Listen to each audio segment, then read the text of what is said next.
disappointed in hearing you say that. Well, I think you know. But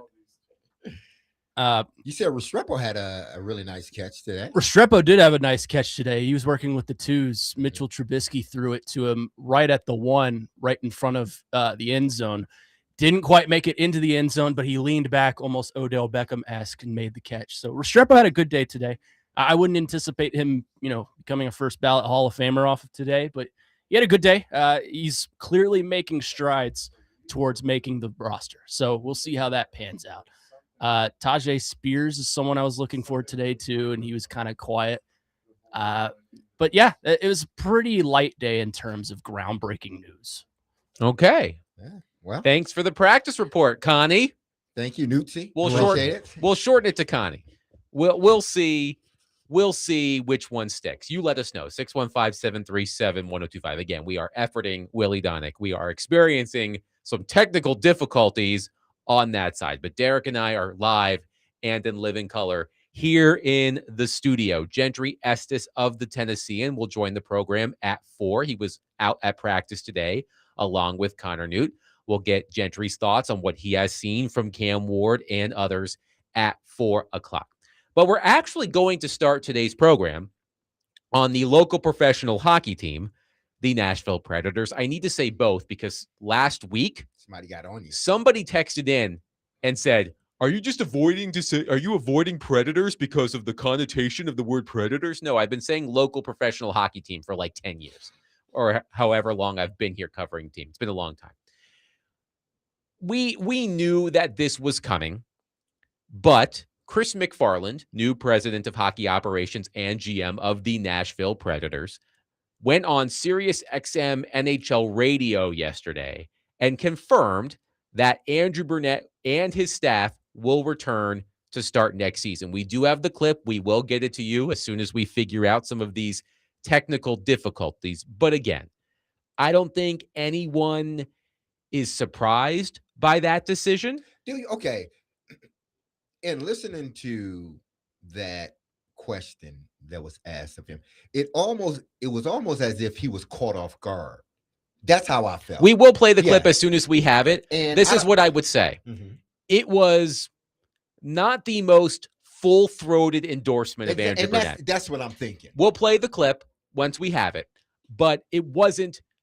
Andrew Brunette is a fabulous coach. We believe in him. We think he can be part of the solution. We're excited to have him back. I would say it was a lukewarm endorsement of Andrew Brunette as Predators coach. But he will start next season with the team and his staff as well. And here's what's funny, Derek. I listened to the interview, and then I oh, that's Willy Donick's music. Breaking news. Is that Willy Donick? Is that hey guys? Oh, there he is. Breaking news. Now, Willy, you couldn't hear this, but right when we came on the show, I said, I'm going to do some troubleshooting here to see if Willy Donick is with us. And here's what I said. The New York Mets are the worst team to ever exist in professional sports. And there was silence. So I knew you weren't on the show. But now you are. Well, if I were on the show, I don't know if I would have disputed that at this point. They're not doing so well. Well, we're glad to have you. We were just discussing Chris McFarland going on Sirius XM NHL radio yesterday and confirming that Predators coach Andrew Brunette and his staff will return next season. And here is what I was about to say, Willy. When I posted that on social media, I received 2 responses, very different responses in rapid succession. Response 1, great call. Response 2, the new GM's first mistake.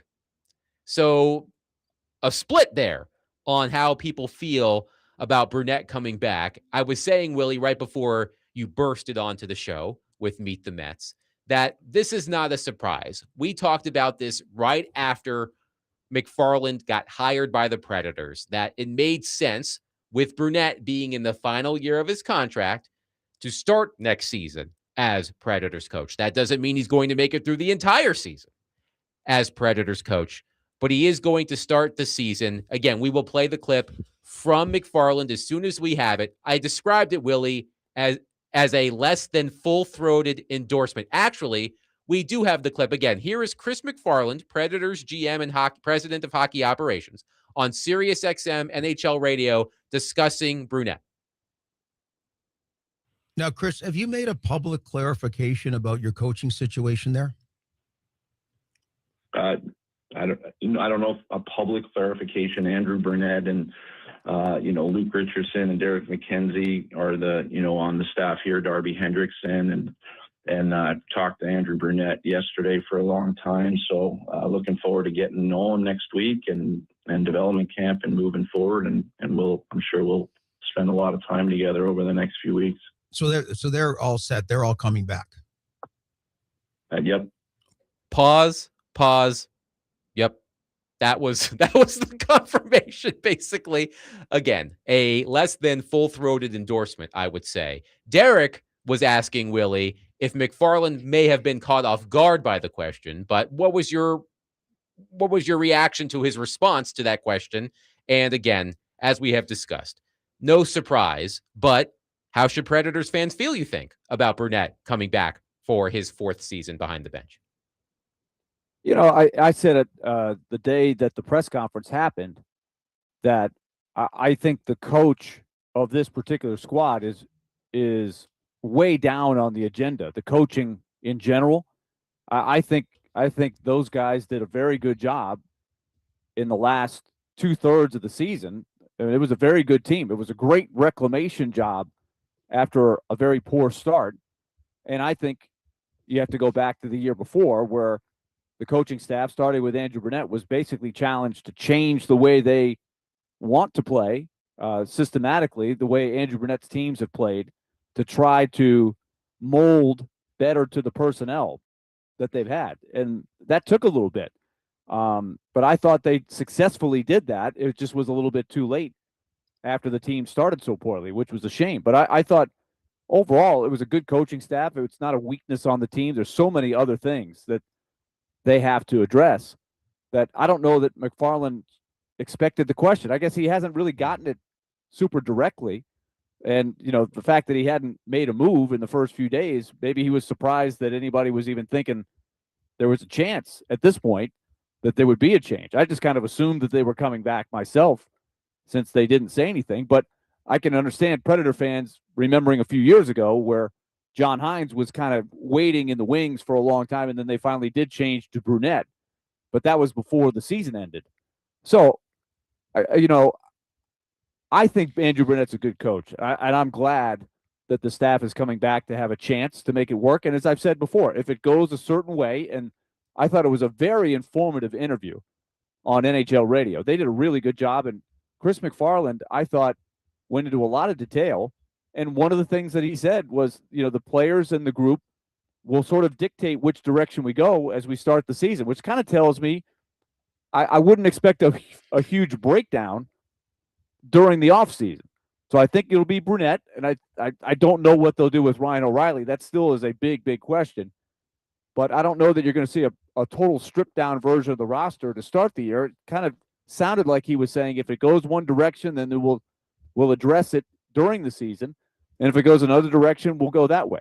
Well, let's keep it real, Derek. Brunette is feeling the pressure as he enters his 4th season as Predators coach. His record isn't great. He's made the playoffs 1 time in 3 seasons. And his former boss, Barry Trotz, who staunchly supported Brunette as criticism mounted over the team's performance, no longer controls his fate. Predators fans know that all 3 seasons under Brunette, the team has started poorly, including this past season, 6-12-4 at around Thanksgiving. That hole proved too difficult to overcome. He's in the final year of his contract, so another slow start could cost him his job. But I go back to what we were talking about earlier this spring about how we would all go about planning the direction of the team. This was before the hiring of McFarland. And I said I would use this coming season as a fact-finding mission. Find out how many of these young players you can help build around as the next generation of the Nashville Predators once Roman Josi and Philip Forsberg and Ryan O'Reilly and Steven Stamkos move on in their lives. And I think Brunette is a perfectly fine coach to be part of a quote unquote fact finding mission. So again, I don't have any issue with the Predators retaining Brunette. He's got a year left on his contract. What's the worst you can do? You bring him in, they start again really badly, and you fire him. I mean, so I understand why some Predators fans don't love this decision, but to me, it's the decision that makes the most sense. I think it's the best decision for now. And when you're listening to the interview, I think the answers sort of push you in that direction. Like right now, this is where we're heading. And like Willie said, he mentioned the players will dictate how this thing goes. So if Brunette starts off with another slow season, then I think that would answer some of the questions that McFarland may have about the team, and he may choose to go in another direction. But right now, he's choosing to let this thing develop and see how it goes. Because he talked about a lot of things within that interview, and it made me think that he's gonna give it a try. The sort of Predator way they've been doing things, he's gonna allow that to continue a little bit longer. Because he mentioned, the 3 and the 4 years, we're getting this team back and everything else. I think he's going to try it, continue it. And if it doesn't work, then that's when he's going to shift. And I think he has the assets to shift if he needs to. 615-737-1025. Chris McFarland goes on Sirius XM NHL radio and confirms that Andrew Brunette will return as Predators coach next season. I want to know how y'all feel about it. As we have been saying, this comes as no surprise. But now that you've heard it from McFarland himself, again, it wasn't a ringing endorsement necessarily, but that's the plan to start the season. Now that we know that for sure, how do you feel? 615-737-1025. Coming up next, I do have a question about Brunette now that we know he is going to at least start the season coaching the team. 615-737-1025. Willy Donick, Derek Mason, Adam Vingan, 1025, The Game.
I think that's the question, right? I think there is a lot of good hockey players here. I think there's obviously some players like Ryan O'Reilly and Roman Yossi and Forsberg and Marchessault and Stammer, and they're really good hockey players that have been good players on good teams and winning teams for a number of years, and then there's a good prospect pool and some players here and that really haven't even cut their teeth in the American Hockey League, let alone the National. So it's a definitely an interesting mix.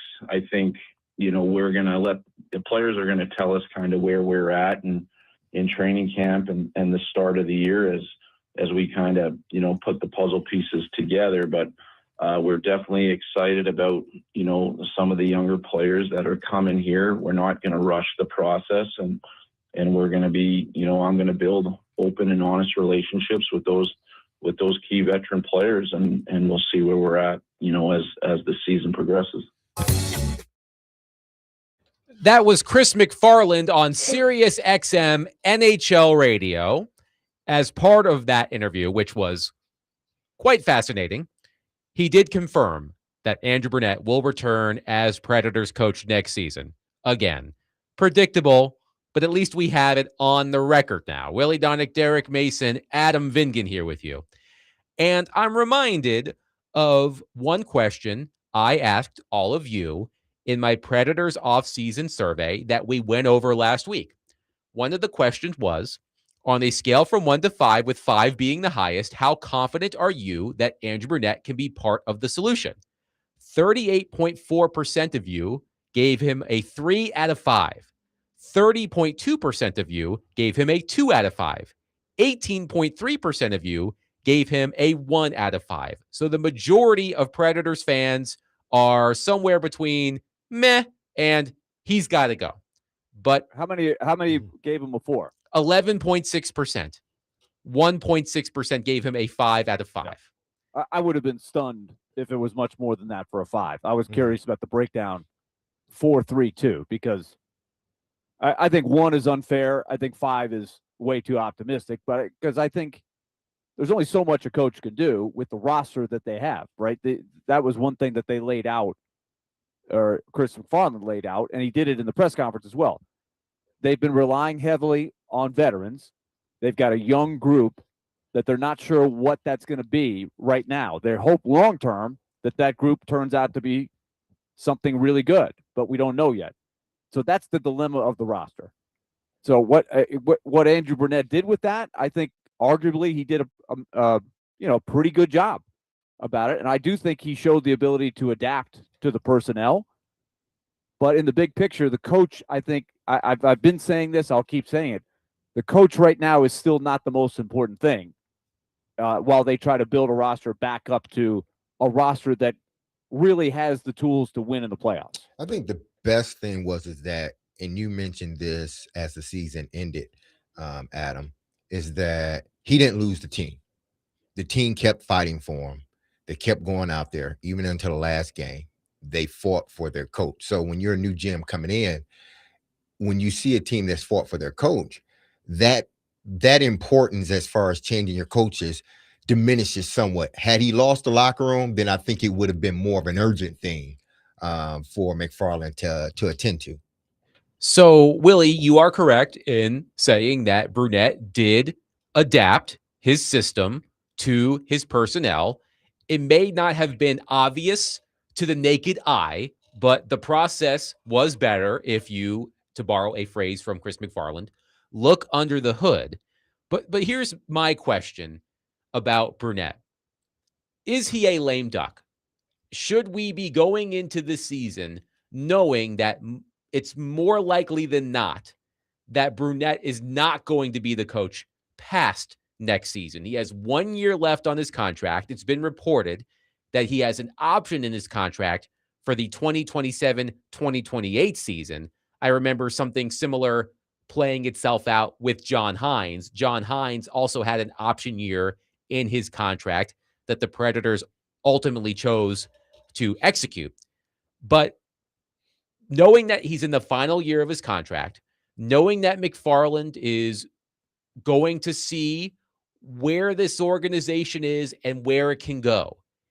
Should we go into this season, Willie, thinking that Brunette is going to be a lame duck? And if not, to ask my own question from the survey, how can he prove that he can be part of the solution?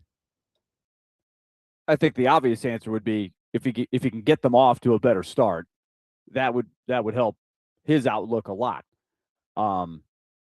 I've thought even through the toughest times that he hasn't ever been the problem, but you know me, I'm much more in general, regardless of sport, a defender of coaches more than the low-hanging fruit. If a team's struggling, fire the coach, which is always the easy answer. And that was the terminology that Barry Trotz used a lot. Low-hanging fruit. Team struggle, fire the coach.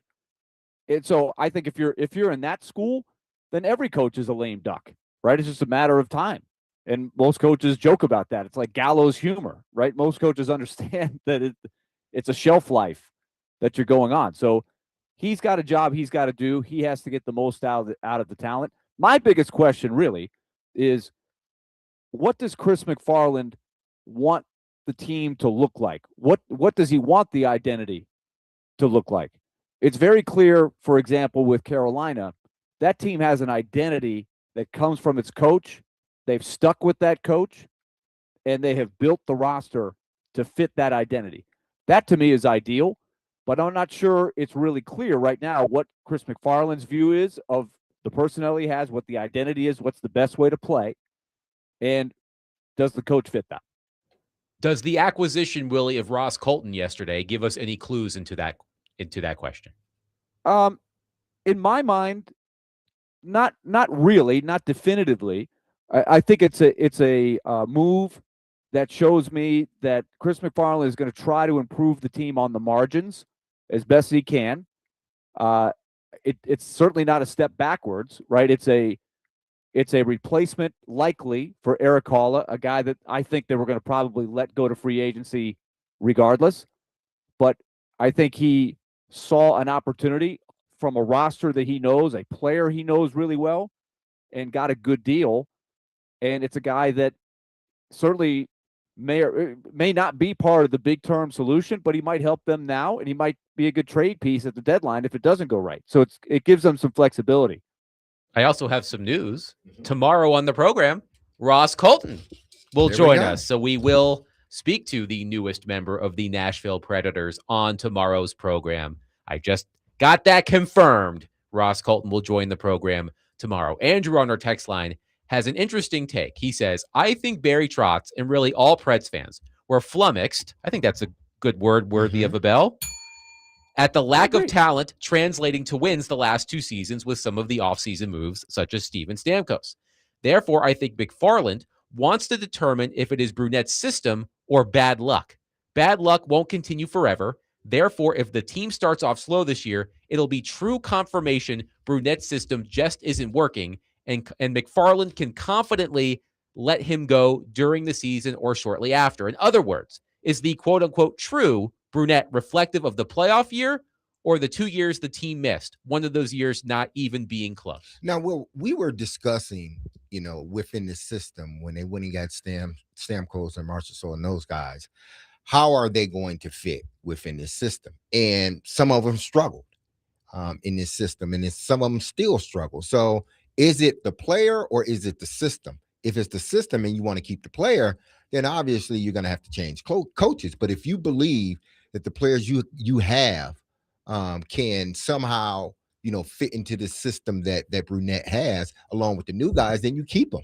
Well, Willie made a good point about the Carolina Hurricanes. And of course, now that the Hurricanes have won the Stanley Cup, the other 31 teams in the NHL are going to be looking at the Hurricanes and trying to crib some of the things that they've done in order to win the Stanley Cup. And as Willie mentioned, the Hurricanes roster is one built around the chosen style of Rod Brind'Amour, and he's been the coach there for 8 seasons. So they've had a lot of time to adapt to his system. We know what the Hurricanes are. If you are a hockey fan and someone says, can you describe the Hurricane system to me? It's relatively easy to describe. Relentless pressure, tireless forechecking, aggressive defensive play. You can summarize it in just a few words. I'm not sure you could do the same for Andrew Brunette and the Nashville Predators. And there have been questions, Willy, about whether Brunette's style of play meshes with the skill sets of Nashville's top offensive players. He did make adjustments. I think the process improved. But again, I don't think it was an overwhelming improvement. And you have to wonder if, as I've been saying for a couple of years now, if he is the right coach for this group. I do believe that Andrew Brunette is a good hockey coach generally. I am uncertain if he is the right coach for this particular team. Well, and I think whoever the coach would be, regardless of whether it's Andrew Brunette or if they would have brought somebody in new, maybe it's a coach that had never been a head coach, or maybe it's a long-time head coach. Regardless, the roster is what it is. You've got the 30-somethings who what are they going to look like in 2 or 3 years? They're going to age. They're on the back side of their career, the back nine, let's call it. Still good hockey in them, but how much? And then you've got this young group. So whoever the coach is, that they've got to get them through this next phase, which is tough, right? We don't know if it's going to line up. In other words, if the 30-somethings age out quick, they're in trouble.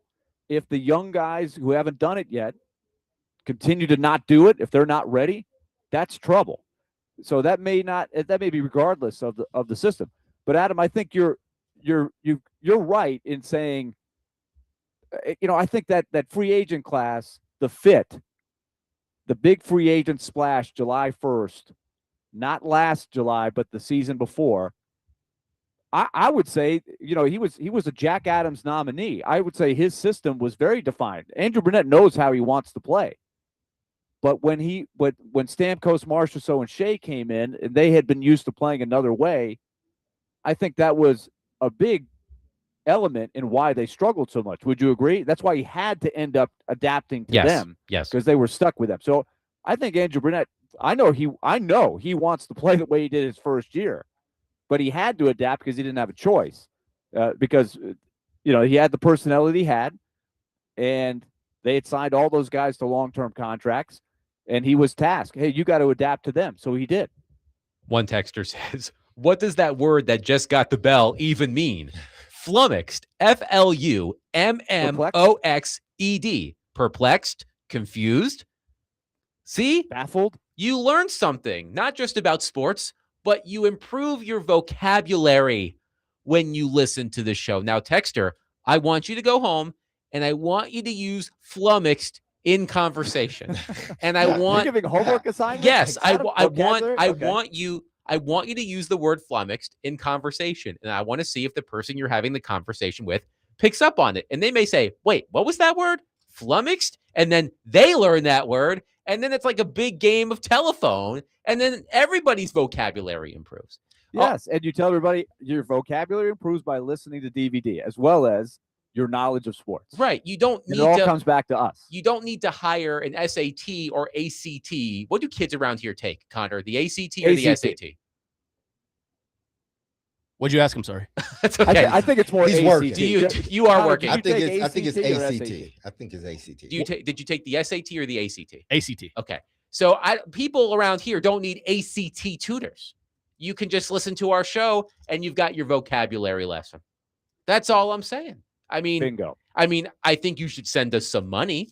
We're not doing this for free. I don't want to educate your children for free. So send $10 and I'll get you the address. But yes, that was the word, flummoxed. All right, back on track. Chuck says, when you are looking under the hood, it doesn't do any good to make drastic changes with coaching personnel as well as players all at once. You need to see what you have. Similar to tweaking the graphics on a video game, you make minor adjustments and see if it improves. That's what we need to do. I'm happy he kept the coaching staff in place. And I think that's I think that's a reasonable way to look at this. Mm-hmm. Again, Chris McFarland is not at all married to Andrew Brunette. He does not have the relationship with Brunette that Barry Trotz has with Andrew Brunette. So if things don't go well, it's easy, for example, easy in quotations, it's easy to fire Brunette. Maybe you promote Luke Richardson as an interim coach, and then you go look for your new coach next year. I mean, Jared Bednar has 1 year left on his contract. He's staying in Colorado. Maybe he gets let go. And Bednar and McFarland reunite in Nashville, not this coming season, but the season after. But you also have to but you also Look at have this crystal ball that yes, Adam has. but you also have to look at the other coaches who are available right now. Do y'all want John Tortorella? He's on the market again. So you could hire John Tortorella to be your coach. I don't think Tortorella would be a good coach for this group personally. But like, there aren't a lot of coaches out there right now where it's like, you've got to go get that guy. Maybe Bruce Cassidy. And by the way, I guess the Golden Knights did allow one team to interview Cassidy, so that's very kind of them. But there isn't that guy who is obvious out there. And if there is somebody that you think, 615-737-1025, but I'm not sure there's somebody out there right now, perhaps with the exception of Bruce Cassidy, and that's an interesting situation, who is like, who's like a clear-cut better coach than Andrew Brunette right now. You know what I mean? And the Maple Leafs made a hire today, and I don't know how it went across the league. I know I was a little bit surprised that Jim Hiller got that job, but it's not always the big name, even though there has been kind of a trend to get the big name with the skins on the wall, whatnot, a lot of experience. Hiller would not be in that class, and he's going to a huge market. So I'm curious about that one. But I would go back something to say, and this goes back to what you just read from our texter, Adam. I think it's a good point, because I think I heard Chris McFarland say this in the interview on Sirius XM. He said he wants to build a team. He said this at the press conference as well, so it's consistent. He wants to build a team that looks like those big dogs in the Central do right now, where you have a long run, where several years, when the season starts, you feel like you've got the weapons and the artillery to be in the mix.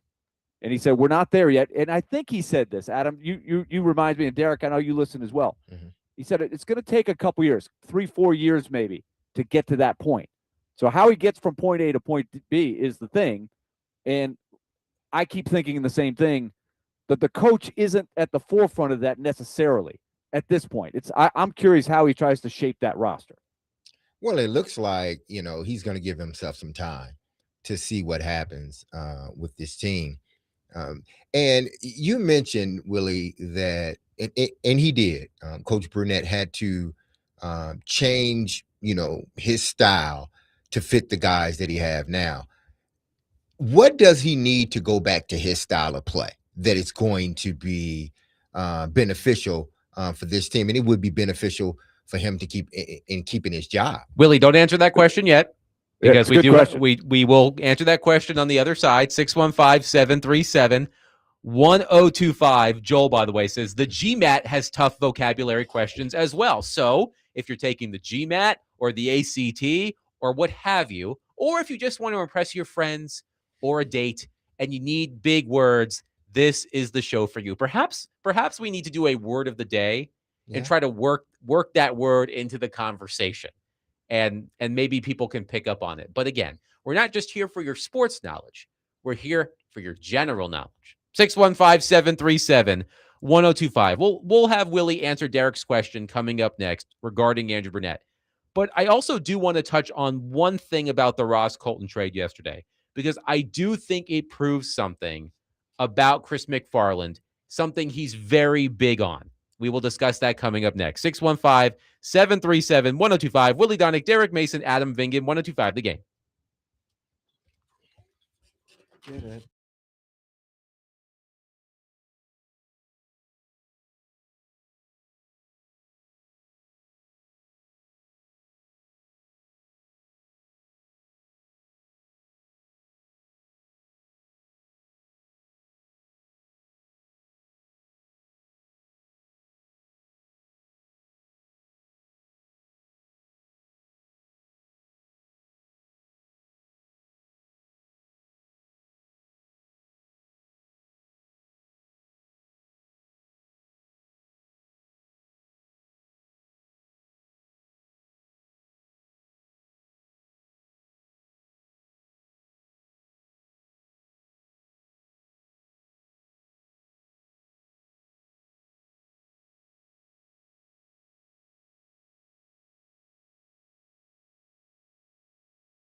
DMase, Vingan, and Donick, 102.5 The Game. Willie Donick, Derek Mason, Adam Vingan here with you. Gentry Estes of the Tennessean will join the program at the top of the hour to discuss the Titans and more.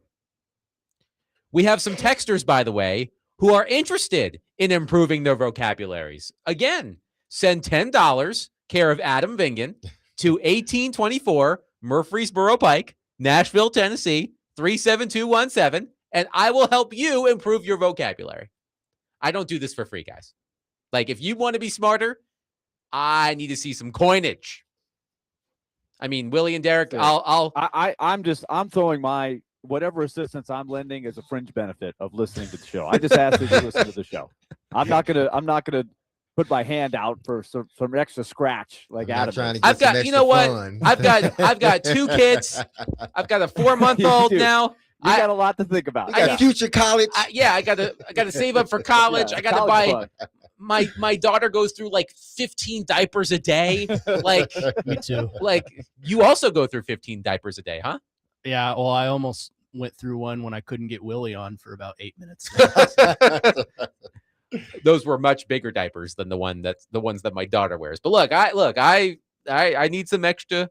I need some extra scratch. So that's all I'm saying. We'll introduce a word of the day and try to work it into the conversation. All right. Before the break, Derek, you asked Willie a question about Brunette. Let's repeat the question and get Willie's answer. Yes, the question is, because you mentioned that Brunette had to change his style because of the guys that they brought onto the team. What does he need to go back to his style, which it will probably be more beneficial to the team because you're getting the true coach?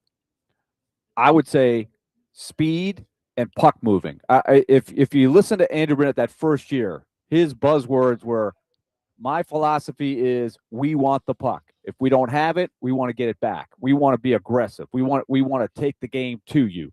And so to do that, you need guys who are really good at driving possession. You need guys that are quick. Forechecking would be big. That would be it's definitely an offensive and an innovative mindset, with the idea that offense is the best defense is to play offense. How many of those guys you think they have on this team right now?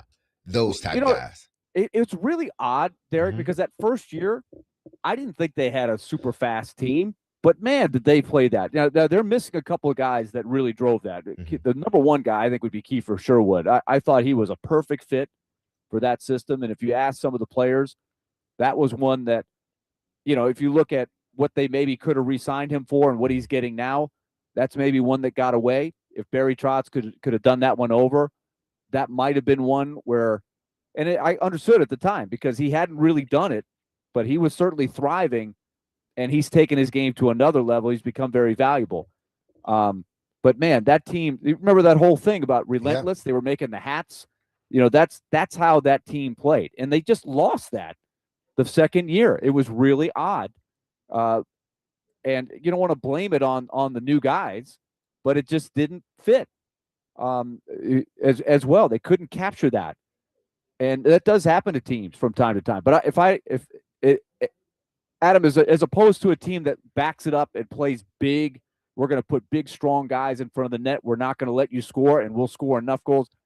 Andrew Brunette would rather play, I want the puck, I'm going to take the game to you. Is that a general way of saying it? Yes, I would say that's an accurate representation. But okay. I do want now the question is, where are they now? Yeah. Right? They have Marchessault, they have Stamkos. Now Stamkos still, at his age, he can rev it up. He's still a fast skater, right? He certainly was. He's adapted his game, as we've talked about a lot. Ryan O'Reilly is never going to win a speed contest, but he knows how to play fast and move the puck. I think he could thrive in any system. I think Brady Shea and Jonathan Marchessault are still slower to adapt to the way they play, and I think that's part of what they had tried to do, was to tweak it and play. They wanted to defend better, right? They just weren't defending very well when they didn't have the puck. So maybe a hybrid of the two is the answer. And the real key question is not what I think. It's what does Chris McFarland think you could do with this personnel? In their discussions with Andrew Brunette, how do you want to tweak the team to get the most out of this group? I do want to mention one thing about the Ross Colton trade yesterday. And by the way, as I mentioned, in case you missed it, Ross Colton will join the program tomorrow at 4 p.m.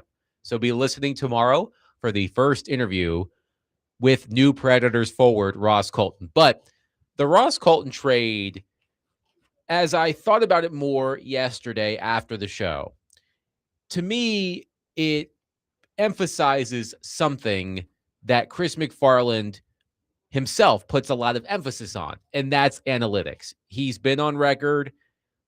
I think he mentioned it in that interview on Sirius XM NHL radio about how analytics is a massive part of his decision-making process. And I think Ross Colton is a good example of that.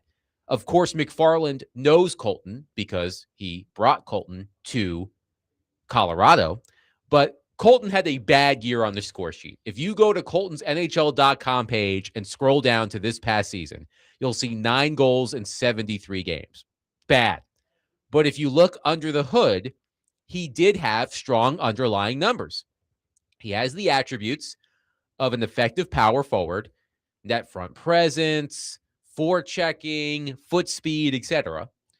Now, Colton certainly benefited from playing on a loaded Avalanche team, which was a juggernaut throughout the regular season.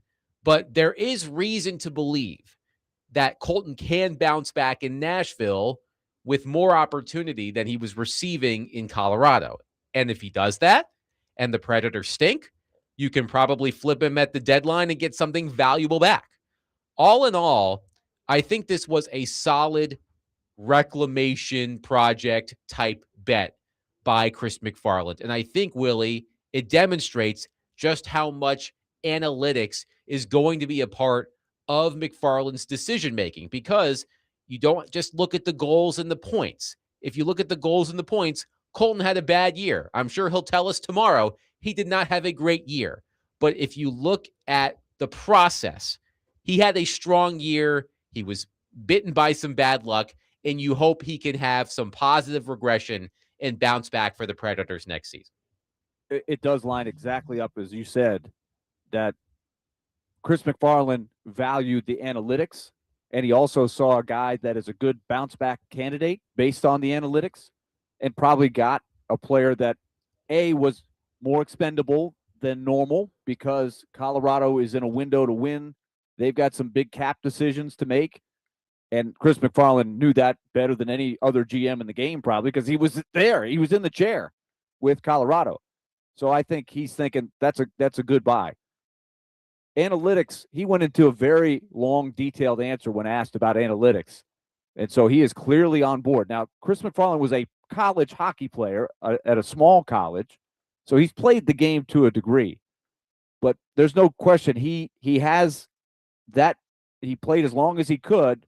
But he clearly has also learned a lot about how to look at analytics and study them. What's curious to me, guys, he's brought in 2 hires so far. Neither one of them would fit the profile of a, quote, analytics guy, right? He's brought in 2 decorated former players, Rob Blake that we know of, and then another one today, Jamie Langenbrunner, who won 2 Stanley Cups, had all the intangibles, right? Did all the dirty work. You know, great role player on great teams. Those Dallas teams when the Predators first got into the league, and then the Devils. He won a cup with each team and played 1,100 games in the league. He's seen it all. So he's got that he's brought in. I kind of wondered, guys, that he would bring in a guy that maybe you've never heard of who has got one of those Eric Tulsky type of resumes, right? Went to some Ivy League school and studied all the numbers, MIT or something like that. He hasn't done that yet. No, he hasn't. And there's still time for him to do so. We talked to Elliot Freeman last week, and Elliot will also join the program tomorrow. And he talked about some potential hires by Chris McFarland who could fit more of the, for lack of a better term, nerdy mold. Which, have you applied for something, Adam? I mean, it sounds like send your resume in. I am not qualified. I mean, I'd like to think I'm qualified compared to some of the people who are probably interviewing. I am far from qualified, but I mean, the Predators have my phone number. So if they want to ring me up, that's fine. If they want to help increase their vocabulary, I can help them with that as well. Jokingly, Matthew from Jolton says that Vegas has now officially hired more head coaches than Nashville. which is true because John Tortorella, no longer with the team. Ryan Craig, hired by the Golden Knights today. He was their AHL coach. And that makes, I think, 5 coaches for the Vegas Golden Knights in their history. And the Predators, of course, have had just 4. So that just unless you count Carl Taylor's 2-game COVID stint. I don't think that 2021. counts. Yeah, I don't think that's in the record John book. Hines got COVID and he couldn't. They had to bring the entire Milwaukee staff. Yes, I do. Those are crazy times that we really don't like. Yes, going back through a lot, but I do remember that. I do remember that. 615-737-1025. We'll get back into the Predators later in the program. But coming up next, Gentrty Estes, columnist from the Tennessean, will join the program.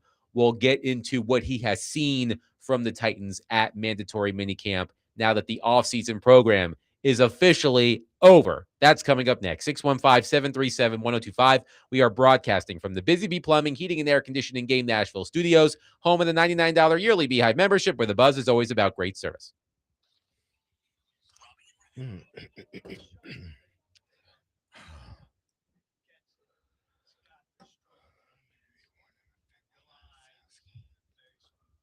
Oh, wow.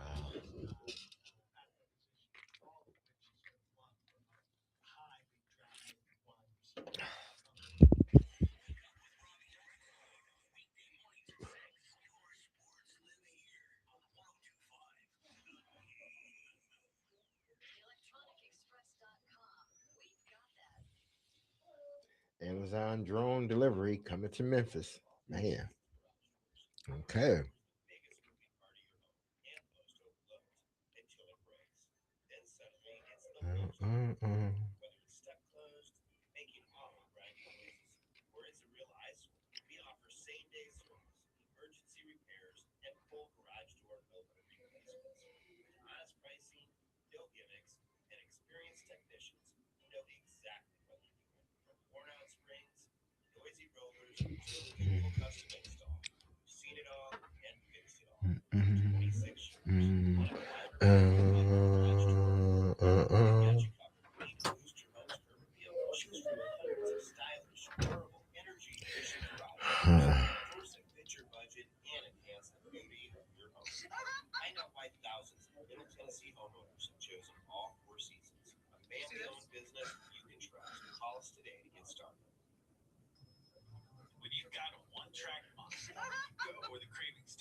Your mic is on.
DMase, Vingan, and Donick, 102.5 The Game. Willy Donick, Derek Mason, Adam Vingan, and Connor Newt here with you.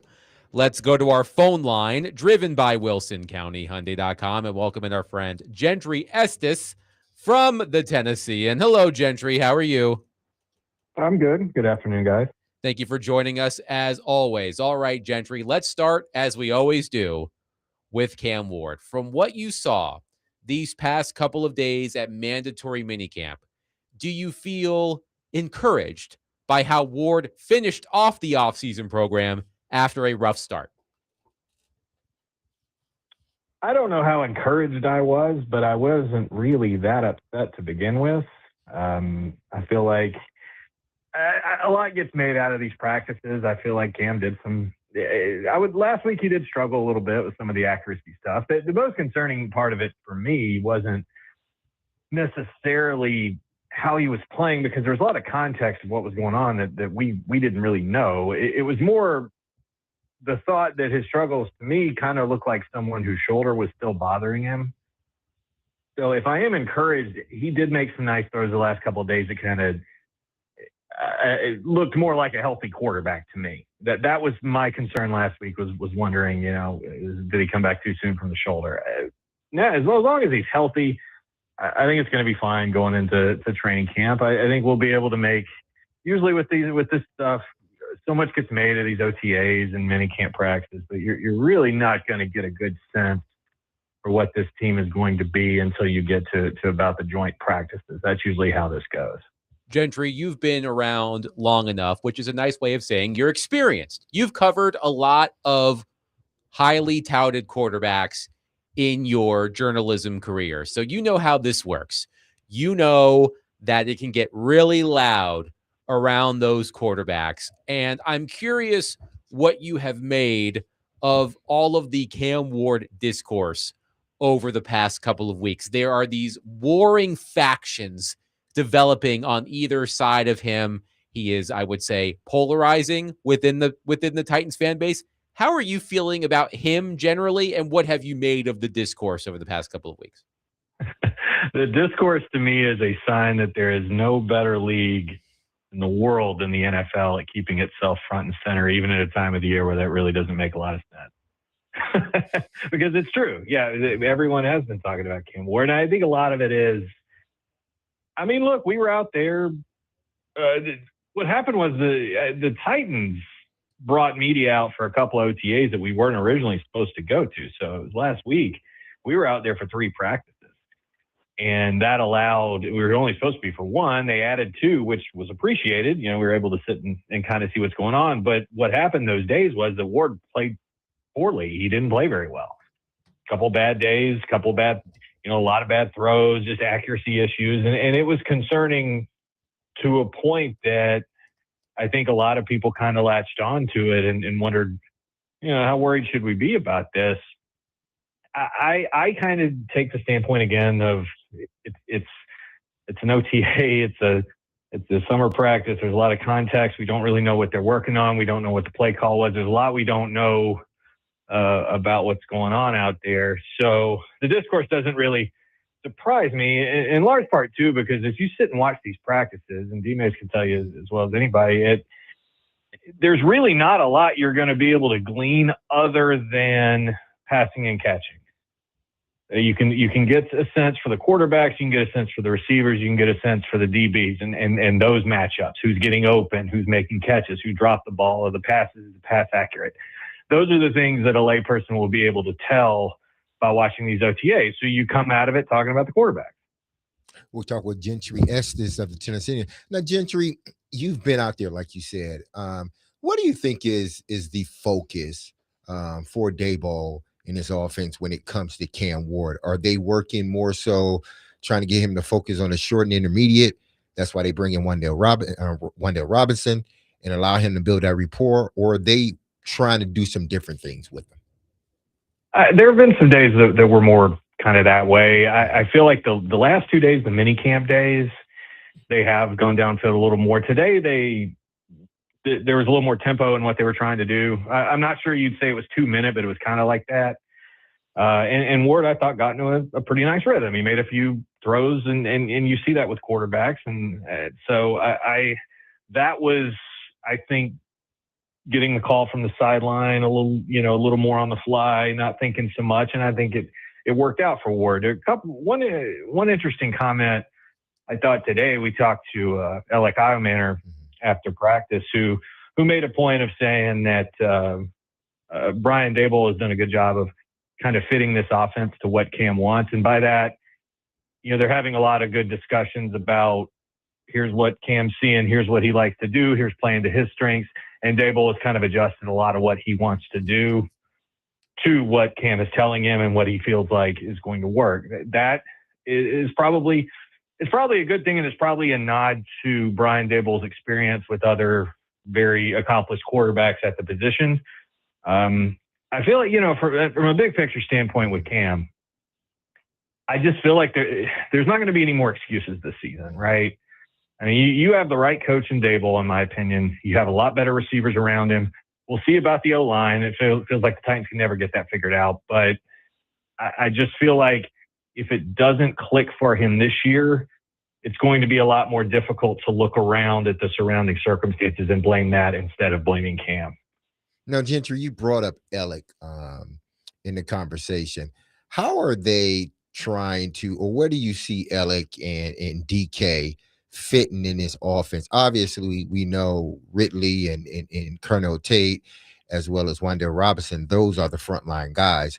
But how are these other guys fitting in rotation? Because for the longest, and I dislike it, but maybe they have to do it this year, the rotation of the receivers in and out. Do you think they're going to implore more of that to get those other two guys some time? Yeah, it's a good question. We were kind of talking about that out there today. I feel like, you're seeing a lot of reps for the two rookies from last year, Iomanner and DK. They're still a pretty prominent part of what they're doing offensively. But at the same time, I think who the top three are going to be if they're healthy. And so it is an interesting conversation. Iomanner to me probably looks like a 4. How do you use DK? Is this the guy who's going to kind of become more of a specialist return guy, or can he make a little bit more of an impact offensively? Those are good questions for those two. And then after that, I mean, it's going to be a real competition to see who gets what might be only one spot behind that group on the 53. And there's some good receivers in that group. There were some guys who really stood out here during these OTAs and minicamp that I think are going to make a real push. And they're as deep at that position as they've been in a while, certainly since I've been here covering them. Gentrty Estes is with us from the Tennessean. And Gentry, I may have asked you a version of this question a few weeks ago, but just your observation being out there, what jumps out at you as what's different about Robert Saleh, the way he runs a practice, what you sense from the assistant coaches? Does it have a different feel to you than his predecessors? And if it does, what is different? It doesn't yet, but I think it's going to. And what I mean by that is I don't feel like they've really taken any of the practices to this point that seriously. I mean, I think they're getting out there and they're using it as a way to kind of get everybody up to speed and learn the systems and all that. But I feel like the real work with a guy like Saleh isn't going to come until training camp. We've heard they're really going to go hard during training camp. And I think some of that was reflected by, I thought today he made the point of his message when he sends guys away for the break. He's going to really stress staying in shape and how important these next 40 days are for the actual season. He made the point that a lot of guys will lose their season during this stretch by not taking it seriously, not staying in shape. And he said, you come back and when you're not in shape, we're going to do what we do. And if you're not prepared, you're going to get hurt. And, talk about soft tissue injuries and the kind of things, quite honestly, the Titans have been plagued with in the recent past. If you go back to the Vrabel days, it was an issue. So that told me a couple of things. It told me he was being proactive from the standpoint of trying to avoid injuries. These are things that, these guys are being warned, basically. When you come back for training camp, be ready because we're going to go. And I think that is when it will become different. Have you adopted the no seed oil in your diet, Gentry? And are you seeing any results in your ability to move, be leaner, be quicker? I don't know. Maybe I should. I have been trying to eat healthier here lately. The seed oil thing. I'll be honest, guys. I wasn't there when that came up. I thought it was a joke. Like, I really did. I thought it was like, and then I was like, oh wait, no, they're serious. But like, I guess, hey, look, if they go win a bunch of games and everybody says it's because of the seed oil, then you will not see a seed oil in the entire NFL. Oh yeah, and if you thought it was because you ate a lot of Twinkies, then there would be truckloads of Twinkies in the training room as well. So let's not kid ourselves with that for sure. So Gentry, let's flip over to the Predators. I'm curious your first impressions of Chris McFarland. What stands out to you? The moves he's made. What's your first impression? Yeah, I mean, I was impressed. I think you have to be. It seemed to scratch the itch for a lot of Preds fans who rightfully are not, just wanted something new, a new approach, somebody who's just can bring in fresh ideas, and this definitely is that. They went and grabbed a guy that you can make a case his upside is one of the best GMs in the NHL. And he's been doing that kind of work in Colorado. There's always the question of, with Joe Sakic, who did what. And I think that's fair to wonder if that was ever his team in Colorado or it was Joe Sakic's team. But at the same time, I think the Preds made a heck of a hire here. And I think most of the league agreed with that. And it's going to be interesting to see how he views the next steps for this team, because they're in a tough spot here to know exactly how to get out of that mushy middle in the NHL. It's the same thing we've been talking about for years, and I don't know, with some of the contractual issues with the guys they have, no trade clauses, things like that he's really going to be able to make a lot of heavy, changes here in the next year or two. But I don't know. He's going to have some new ideas on how to go about this. And I think it's as I talked about with Adam, I think it's a good thing that he's not really beholden to anybody. He comes in able to kind of do what he wants. What is your guess? We've been kicking this around the last couple of days of what round, because I think it's a fascinating just game to play, because anybody can do it. If you were to put your bid blindly into the pool of the round that you would be willing to take Brandon Sorsby in the supplemental draft, presuming that you're interested in a quarterback, what round would it be based on everything that we know? That's a good question. Me personally, I don't think I would take him, just because of all the concerns here. But if I don't know, 5th round, that's about right. What do y'all think? I think a lot of us, and Adam, you correct me if I'm wrong, I think we've had a lot of 3rd, 4th, and 5ths. Yeah. In that realm, yes. I think Trevor said if there were no issues with the gambling, he thinks it would be a first, because this is how quarterbacks end up going. They always shoot up the board. So somebody might talk themselves into, well, he would have been a first, so I'll give up a second. So the answers have been all over the map, which is why I think it's a good question. Yeah, I think I don't claim to be an expert on Sorsby. I haven't really watched him play a ton, but I will say one of the aspects that I think is kind of a modern issue when it comes to the transfer portal is there have been a lot of players whose stocks seem to go up just because they are available. They're not necessarily a guy who's going to come in and change things for you, but it gets presented that way, but just because it's someone new and someone experienced. So I don't know. Maybe he is a first-round talent, but I don't know if exposure necessarily makes you a better football player, and that seems to be a notion that's getting a lot of popularity lately.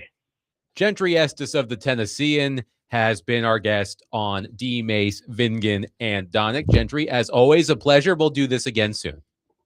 You bet. Take care, guys. 615-737-1025. I do want to mention one thing about Brendan Sorsby on the other side. Some interesting comments from his agent today to 105.3 The Fan in Dallas. I do want to touch on those.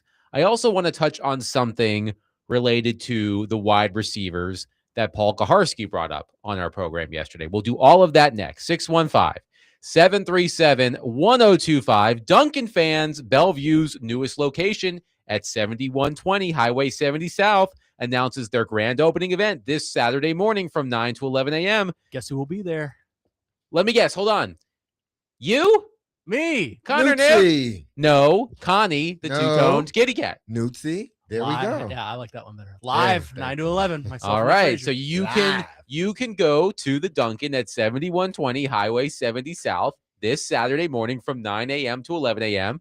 Meet Connor Newt and Nick Frazier. And you can also celebrate because they are bringing in baseball star players from Banana Balls, Texas Tailgaters, and Party Animals for a special meet and greet.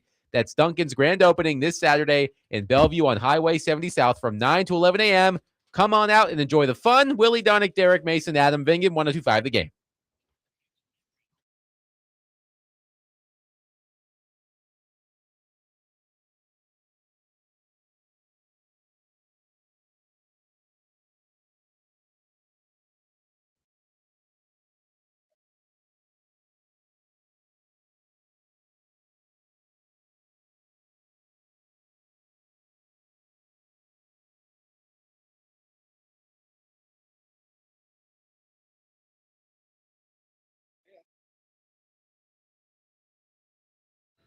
Hey, this is Derek Mason, and you heard me tell you about Dr. Lodge and his staff over at Cool Springs MD for some time. If you set out to lose weight, chances are it's not your first time setting a goal to shed some extra pounds, only to face disappointment. But I got some good news, because at Cool Springs MD, Dr. Lodge and his staff understands the frustration of this cycle, and that is why they offer a different approach to weight loss. Their comprehensive weight loss program is led by Dr. Jeffrey Lodge and addresses the root cause of weight gain with tender nutrition, exercise, blood test supplements, and more. They will customize a program specific to you and you only. So connect with Dr. Lodge at CoolSpringsMD.com today to schedule your appointment for a personalized weight loss plan just for you. That's Cool Springs MD, where your weight loss journey becomes a success story.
So there's a lot of option routes in our offense.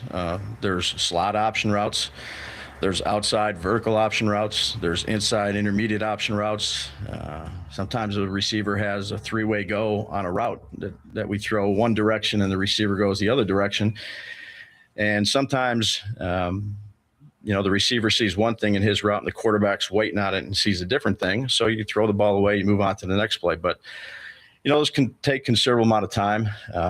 They're all different. So they have, they have to start with what the coverage is, the receiver and the quarterback. Where's the defensive help? Where's the leverage of the defender? What can I do? What can I do as a receiver? But we've had plenty of them, and you're always working on those. I think this is a good time of year to work on these, Paul, to figure out, who you can really trust, the body language of one player in particular, the other. They all run a little bit different. Some are taller, linear guys. Some are shorter, quicker guys. And you can do them on air and practice on air, but there's nothing like the game rep or the practice rep against the defense that gives you the different looks that you're going to see as a quarterback and in particular as a receiver. That was Tennessee Titans offensive coordinator Brian Daboll yesterday talking about option routes. Willy Donick, Derek Mason, Adam Vingan here with you. We had Paul Kaharski on the program yesterday. He was the one who asked Daboll that question about option routes, and he talked about it a little bit with us. He also wrote about it at his website on how these option routes could unlock Cam Ward. He writes, in part, the Titans believe mastering those decisions can elevate Cam Ward and their passing game. I need someone a lot smarter than me on these concepts, to break this down for me. So, Derek Mason, you happen to be here. Tell me more about these option routes and how they could indeed unlock Cam Ward. Because option routes to me it's almost like they're foolproof, because no matter what the defense is playing, there should be a counter off of that will get you enough space to get open. Whether if he's playing man-to-man, you have depending on if he's inside of you, he's playing man, then you may have to break out. If he's outside of you playing man, you may have to break in. If he's sitting on top of you, now you got to read what's behind him, because it could be man, but cover two on the backside. So, but it's great, but it also can be disastrous as well, because everybody has to read it exactly the same way, especially at crucial times in a game, 3rd and 3, 4th and 2, where you need to continue to move the chains.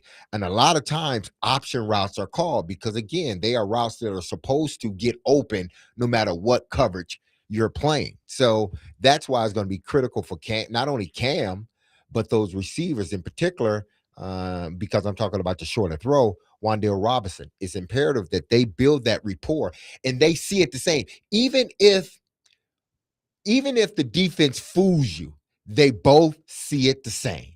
Even if the defense starts off playing outside man and then jump inside, I got to see it exactly the way you see it, because I can't look at pre-snap and then automatically determine where I'm going, wide receiver or quarterback. And then post-snap, he jumps to the inside. Now I got to break out instead of break it in. That's why you have to read it, not just pre-snap, but post-snap. And do you think that these option routes and what they take to accomplish, to do correctly, do you think that accentuates Cam Ward's strengths as a quarterback? Yeah, because it allows him to play freely. It allows him to know what he's looking at, have enough confidence and enough trust in the guy that he's getting ready to throw the ball to, that he's reading it the exact same way. So that's going to allow Cam to play as he has been playing. All quarterbacks, it doesn't matter if it's Cam Ward, Patrick Mahomes, Josh Allen, it doesn't matter.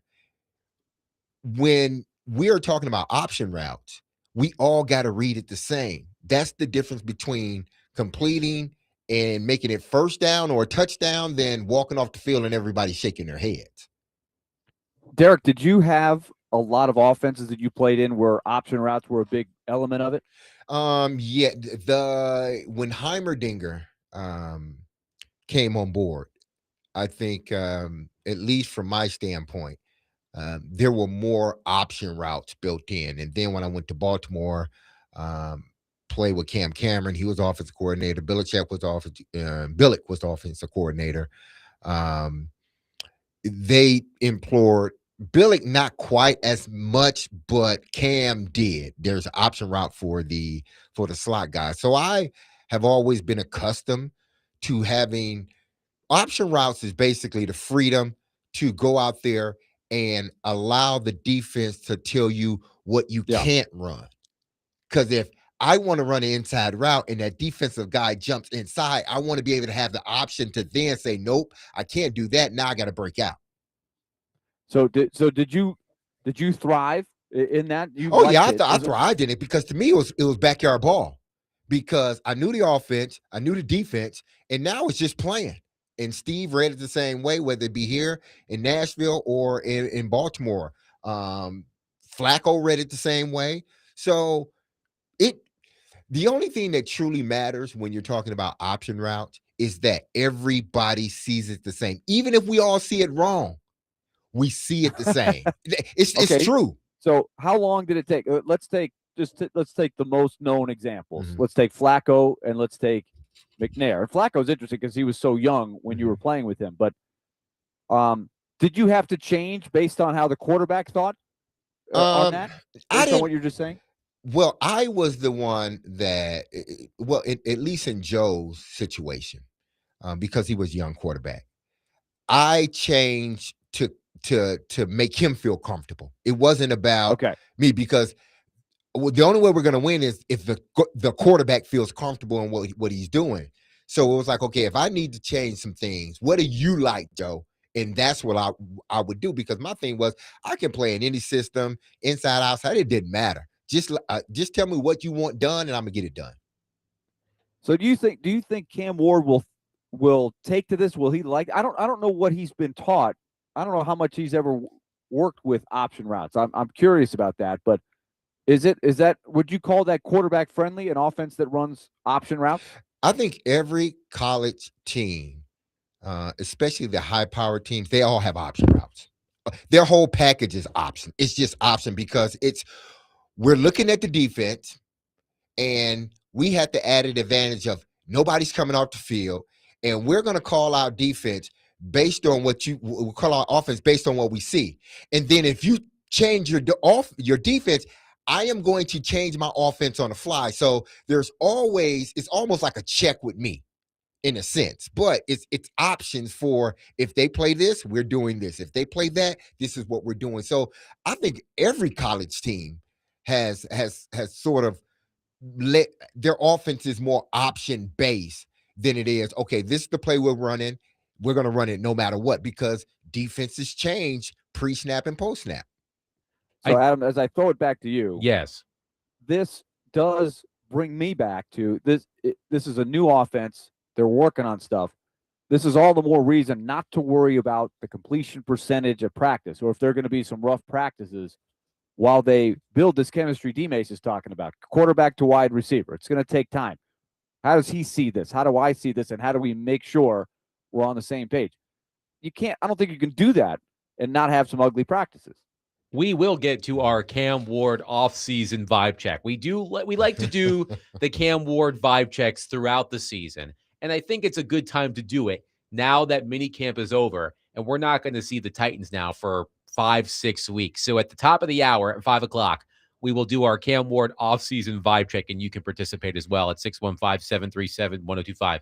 I do want to mention something about Brendan Sorsby, because Willy did ask our guest, Gentrty Estes, about Brendan Sorsby. So Ron Slavin, who is Sorsby's agent, went on 105.3 The Fan in Dallas and did a wide-ranging interview. And some of the quotes coming out of this interview are interesting, such as, quote, on the decision for Sorsby to leave Texas Tech and enter the NFL supplemental draft. Quote, it just came down to too much pressure from everybody else on Tech, and Brendan still wanted to play at Tech.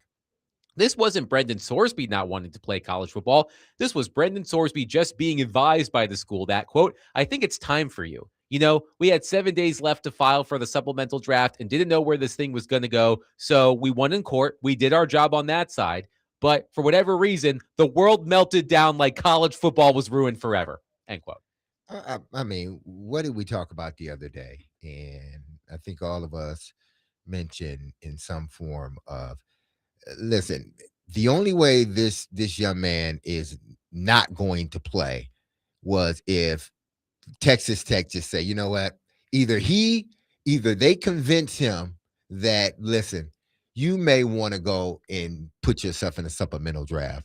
Because I couldn't see the kid saying, after all of that, for him to be the one that says, you know what, I'm going to do this instead of playing for Texas Tech. I think his intentions were to play.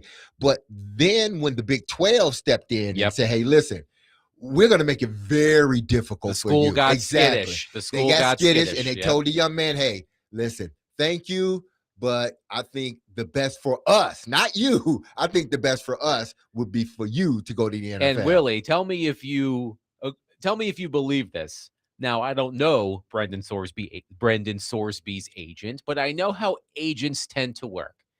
And they can exaggerate, perhaps. In this same interview with Sorsby's agent, he claimed that 26 NFL teams have reached out to him since Monday. 26. Do you believe that? I can believe that because there's different levels of reaching out. There might be a reach out of, hey, I'm just kind of feeling it out. Let's do my homework on this. I'm doing my due diligence. And then there's reaching out with a real interest of, yeah, we're now determining what round we're going to submit and not if we're going to submit. So let's say if there's 26, maybe 6 or 8 are just kind of feeling it out and probably aren't going to put one in. And then there's some that maybe haven't decided. And then there's a bunch that know they're going to put it in. It's just a matter of, is it going to be 2nd round, 4th round, 6th round, whatever. But I do agree with you. The agents can spin it a certain way. I'm sure there's a little bit of spin in that interview for sure. And I was, where did the quotes come out about Cincinnati knew about his from that same interview? I thought so. I thought that was very compelling. He said, quote, if anybody should be questioned or catching heat, it should be Cincinnati, because they knew for 2 years and never said anything or didn't do anything about it. That's the part of the story that gets lost. Well, they chose not to. They chose to let him go. We ain't gonna deal with you no more. You gone. But here's the question, because Cincinnati has responded, by the way, to that. But we'll get to that after Derek. Here's the question, though. I have no doubt that there have been 26 teams that have reached out. I'm surprised it's not all of them, because herein lies the issue. What if he doesn't get drafted? Now he becomes a free agent. Right. He becomes that undrafted. Now he can pretty much pick and choose. So somebody may say, teams may look at it as, I am not going to draft him because, one, if I draft him, it seems different from bringing him in on an undrafted free agent deal. That's the way I look at it. And it would be better if he just falls through the cracks, nobody draft him, then we as a organization can kind of reach out that way instead of, waste or giving up a 3rd round. So you think pick. from a PR perspective, Yes, it would be better for a team to bring him in as a free agent versus than spending a pick in the supplemental draft. By the way, Willy, here is the statement from Cincinnati based on that quote I just read from Sorsby's agent. Quote, we will reiterate what we have said before. All of our student athletes receive extensive gambling education multiple times throughout the year, and we would never knowingly play an athlete who violated NCAA sports wagering regulations. If we ever became aware of impermissible wagering, we would report to the NCAA and comply with sanctions. So there's a lot of ways to interpret that. There may have been some people at Cincinnati that were looking the other way or just weren't looking for that. But I would imagine that there were quite a few people on the Cincinnati campus, probably some on the Indiana campus before that just saw his habits and may or may not have gone up the chain to make sure everybody knew, right? You know what I mean? Like that. So a lot of that is plausible. So both things could be true, but it's also possible that Cincinnati is just covering their what, and basically saying you can't prove it. You can't prove that we didn't know. My thing is, if Cincinnati knew or Indiana knew, say they both knew, if I'm Texas Tech and those teams aren't making a bid on him, the red flag should go up. They should, because you were at Cincinnati. If they're not trying to retain you, why aren't they trying to retain you? Or I know why they're not trying to retain you, but I ain't gonna say nothing. Yeah. It may have been a resource thing, but it also could have been, well, we're going to let him move on before it all comes to light. There could have been a little of that. But I mean, it would be hard for me to believe that his teammates, that at least some of his teammates, would not have seen those habits in the forefront. Just knowing how prevalent gambling is on college campuses in general, right? Wouldn't you think that some of his teammates might have noticed a few things in 2 years? The quarterback, right? He's got to have some close friends on the team. He's got to be around a lot of his teammates a lot. Nobody saw anything. But it's also possible some of the players that may have seen some stuff were like, we can't jeopardize our quarterback. He's our guy, right? We're winning games because of him. We don't want people to know that he's got a gambling problem. 615-737-1025. Coming up next. On Monday, I shared some of the awesome things I have seen of World Cup visitors to our country have experienced. Unlimited refills, bottomless chips and salsa, Buc-ee's, all of the great things that our country has to offer. But there is one country in particular who is doing something, or which is doing something that is astounding to me. And we will discuss that coming up next. 615-737-1025. Willy Dunnick, Derek Mason, Adam Vingan, 1025 The Game.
DMase, Vingen and Donick, 1025 The Game. Connor, this song is triggering for Predators fans. Don't you know that? I know. I'm sorry. It fits our Chelsea theme, though. Dagger.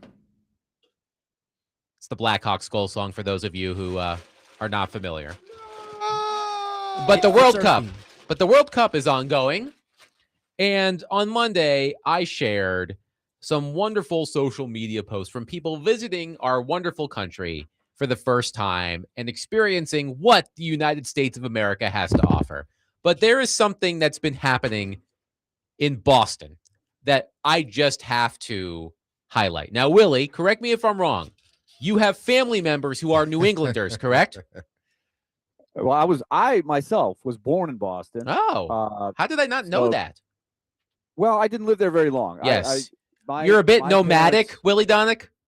I've had my share of addresses, yeah. Yes. Mostly split between my childhood anyway, New York and Orlando, Florida, and then coming to college in Nashville. I've been in Nashville ever since. But and yes, I do have lots of in-laws. I married into a Red Sox Nation family, for sure. I've been there enough to know this.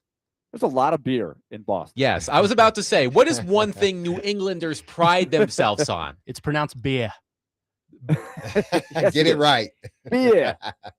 It's drinking people under the table.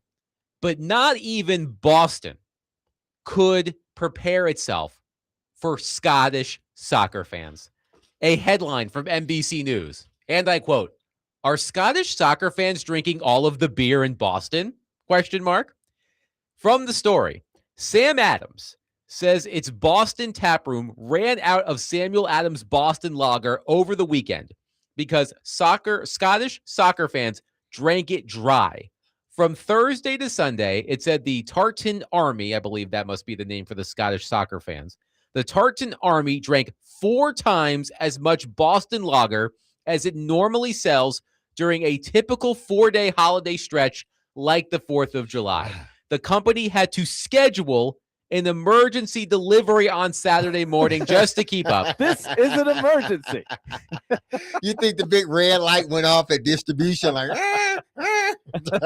Continuing, Hennessy's bar in downtown Boston told the Boston Globe that it tripled its St. Patrick's Day sales and sold out of beer altogether on Sunday night. Never did I think in my wildest dreams, Willy Donick, that fans of another country would come to Boston and drink Boston completely dry. We didn't think it could be done, but leave it to the Scots. How about that? That is great. I just these are the fun stories to me about the World Cup. You know, and I've watched my share of the games. Right now, I said before the tournament started, one of the most entertaining things to do is to watch England play. They're playing right now because their fans are so crazy. If they were to lose against Croatia, which, you know, no pushover for sure. They've been in the World Cup plenty of times, but you know, the panic, the headlines, you know those New York Post headlines, the New York newspaper headlines we always get a kick out of. The ones in England and Great Britain are even more crazy. So there's just so many fanatical stories about the fans and the atmosphere at these games. That's half of the fun to me. man, I hope they're drinking water. Well, to that point, in the water. From the Boston Globe, quote, in Saturday's afternoon heat, one patron entered Federal Wine and Spirits in Boston's financial district and purchased 2 bottles of water. The storefront, packed with 15 to 20 Scots, booed her for the purchase. Wow. It's a bar. That day, Federal Wine and Spirits sold out of Budweiser and Corona. Coors, Miller, and alcoholic seltzers were low stock. Because of the front door constantly opening, a refrigerator broke.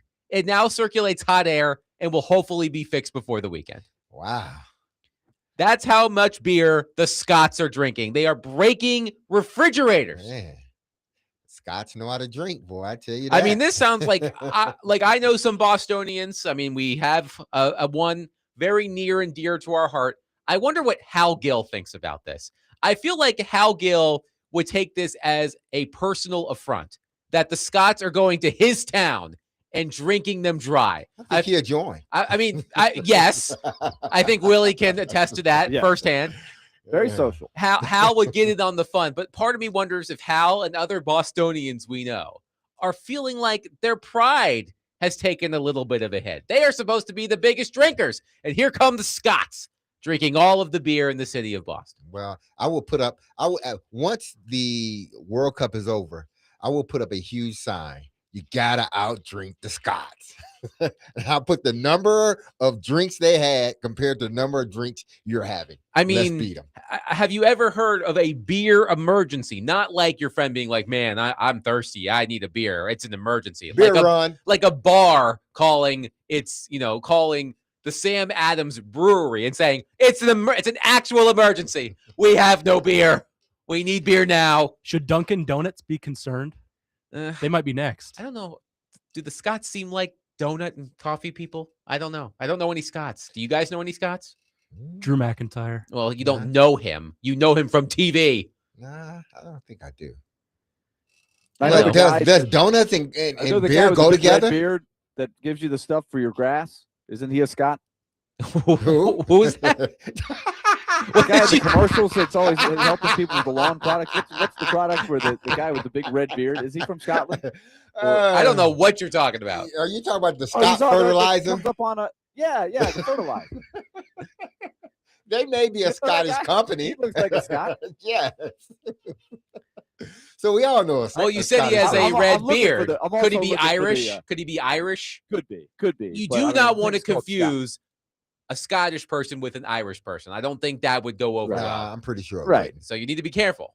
He was just talking about the name, so he kind of Mm. equated the Yeah. name. You know. I'm also looking for the Braveheart guys. I'm sure those guys are out there too, from the movie. Yes. There's got to be some impersonators of them drinking a lot of the beer, right? With big mugs Mm-mm-mm. and shields.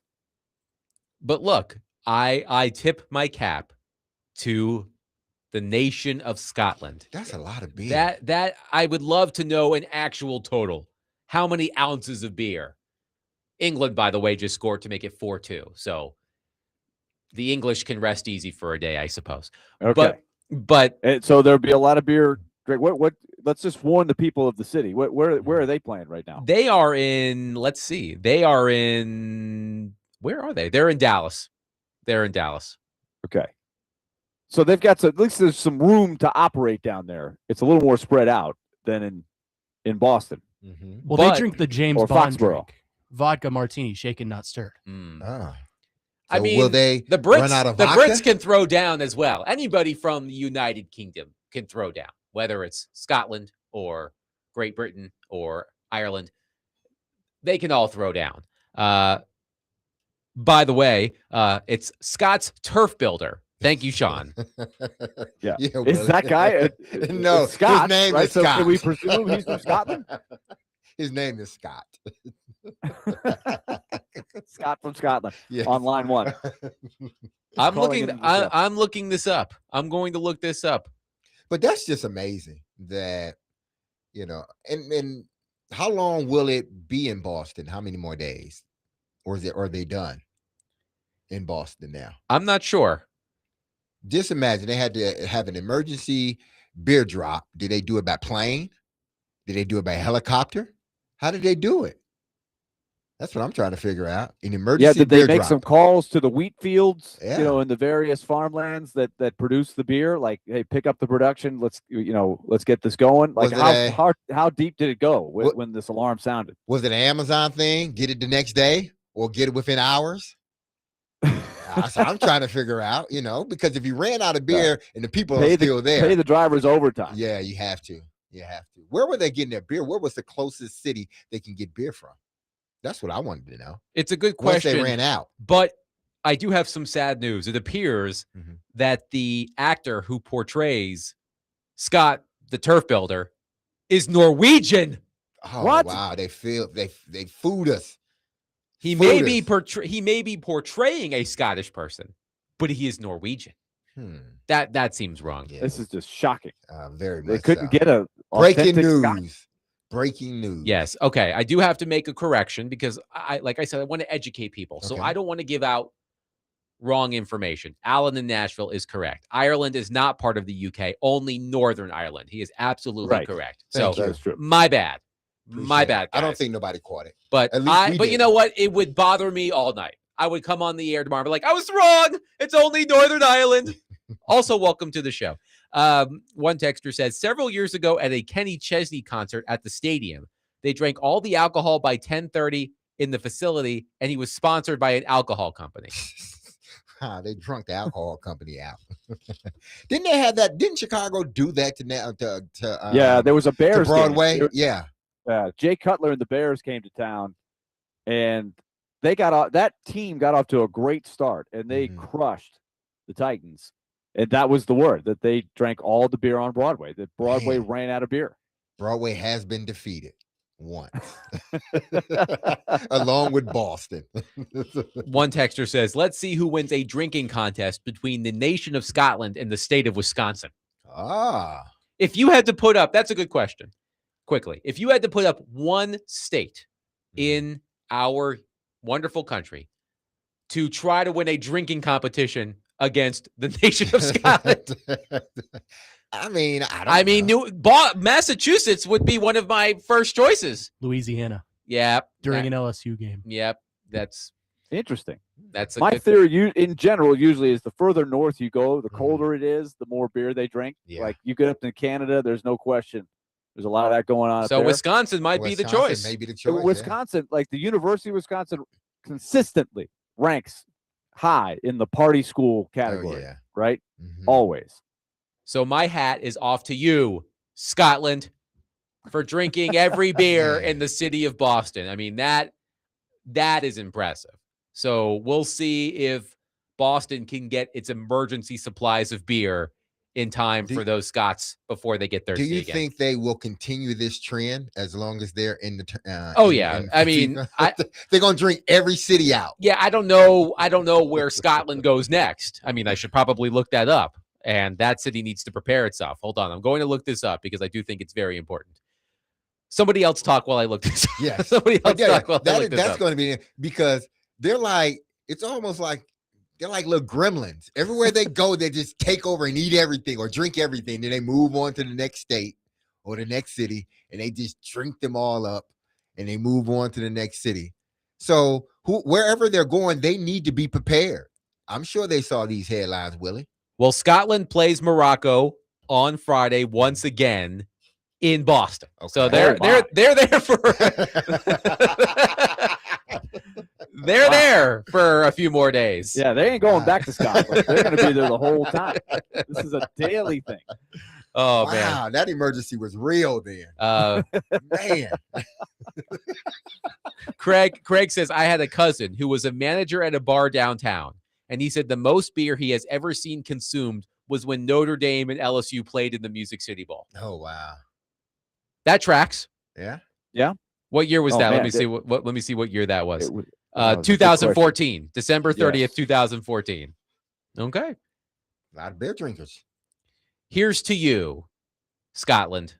Was that Real Men of Genius, right? The Bud Light, Light ad. Yes. Yeah. Here's to you, Scotland. 615-737-1025. We'll take your thoughts on Scotland consuming every beer in the city of Boston. And ponder this too. What do you think the last beer available was? Like this is like, give me a whatever. Well, we're out of that. Give me this. We're out of that. Pumpkin spice Sam Adams from the fall. You think that's it? It's the last beer stand. What about O'Doul's non-alcoholic beer? Did you ever see that Saturday Night Live skit with Bill Burr? Yes, I have. But give me the O'Doul's. I don't care if it's non-alcoholic. 615-737-1025. All right, coming up next, it's time for yet another Cam Ward vibe check. Here's our question: 615-737-1025. You could start answering now. How are you feeling about Cam Ward as the Titans disperse for the summer? So it's time for a vibe check. 615-737-1025. Willy Donick, Derek Mason, Adam Vingan, 1025 The Game.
DMase, Vingan, and Donick, 1025 The Game. Willie Donick, Derek Mason, Adam Vingan, and Connor Newt here with you.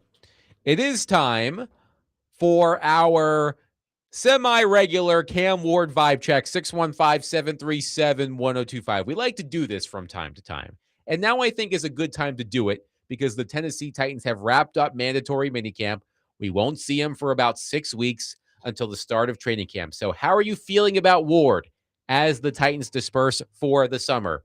And after he had an up and down OTAs, to say the least, 615-737-1025. Before we do that, though, we have Scott on the line who wants to comment on our previous conversation about how the Scots, who are in Boston for the World Cup, have consumed every beer in the city of Boston. Scott, thank you so much for calling. Please go ahead. Scott, you there? Not Scott, it's Trevor. My apology. Okay. Trevor, quick one for you. So two things. One, a good buddy of mine's girl, JetBlue flight attendant, flight from London to Boston Logan. The Scots drank the plane clean of beer about 2 hours into the flight. They weren't too happy about that. Second one I got for you, Providence, Rhode Island. There's probably about 10,000 Scots that are staying in Providence. Narragansett Beer, you go on the Instagram page, these guys, they backed a box truck up full of Narragansett beer and just had a human chain going, filling up the buses full of beer. They cleared the entire box truck out of beer. So these guys are insane. They're drinking everything in sight. Everybody in New England seems to love them, and it seems like they're very good guests too. So appreciate you bringing up the topic. Of course. Thank you, Trevor. Beer gremlins, just taking it all up, just drinking all your beer. Somebody commented at the Frozen Four this year, which is the NCAA hockey championship. At the Frozen Four this year, the Wisconsin fans drank the taps dry. Their band booed a message asking fans to drink responsibly, and they had a cheer that involved Keystone Light.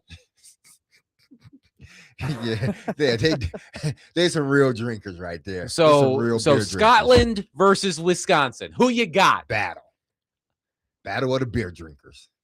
Who drinks who under the table? BBD. Do you think Tennessee could compete? Do you think we're good enough beer drinkers? I don't know because I'm not a beer drinker. I was about to say, yeah. I do not drink beer. Sorry, guys. Willie, you're our only hope. I got to be honest. I think Tennessee would be an underdog. How much of an underdog? Now, if it was hard liquor, perhaps, maybe we could compete. But yes. I wouldn't suggest that. But yes. Yeah. If it's brown liquor, maybe we can compete. I don't know how the Scots feel about brown liquor, but beer, I think we would be a massive underdog. All right, so here is what we're going to do. In the style of my Predators offseason survey, here's what we're going to do on this Cam Ward offseason vibe check. And again, if you want to participate, 615-737-1025. Now that you've seen and heard the reports from Cam Ward at OTA practices, training camp is about 6 weeks away. How are you feeling about Ward as the Titans leave for the summer? Here's what we're going to do on a scale of 1 to 5, with 5 being I am as concerned as I possibly can be, and 1 being, of course, no concern at all.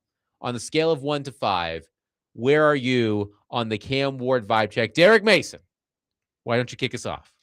1 through 5, 5 meaning 5 being most concerned, 1 being not at all concerned.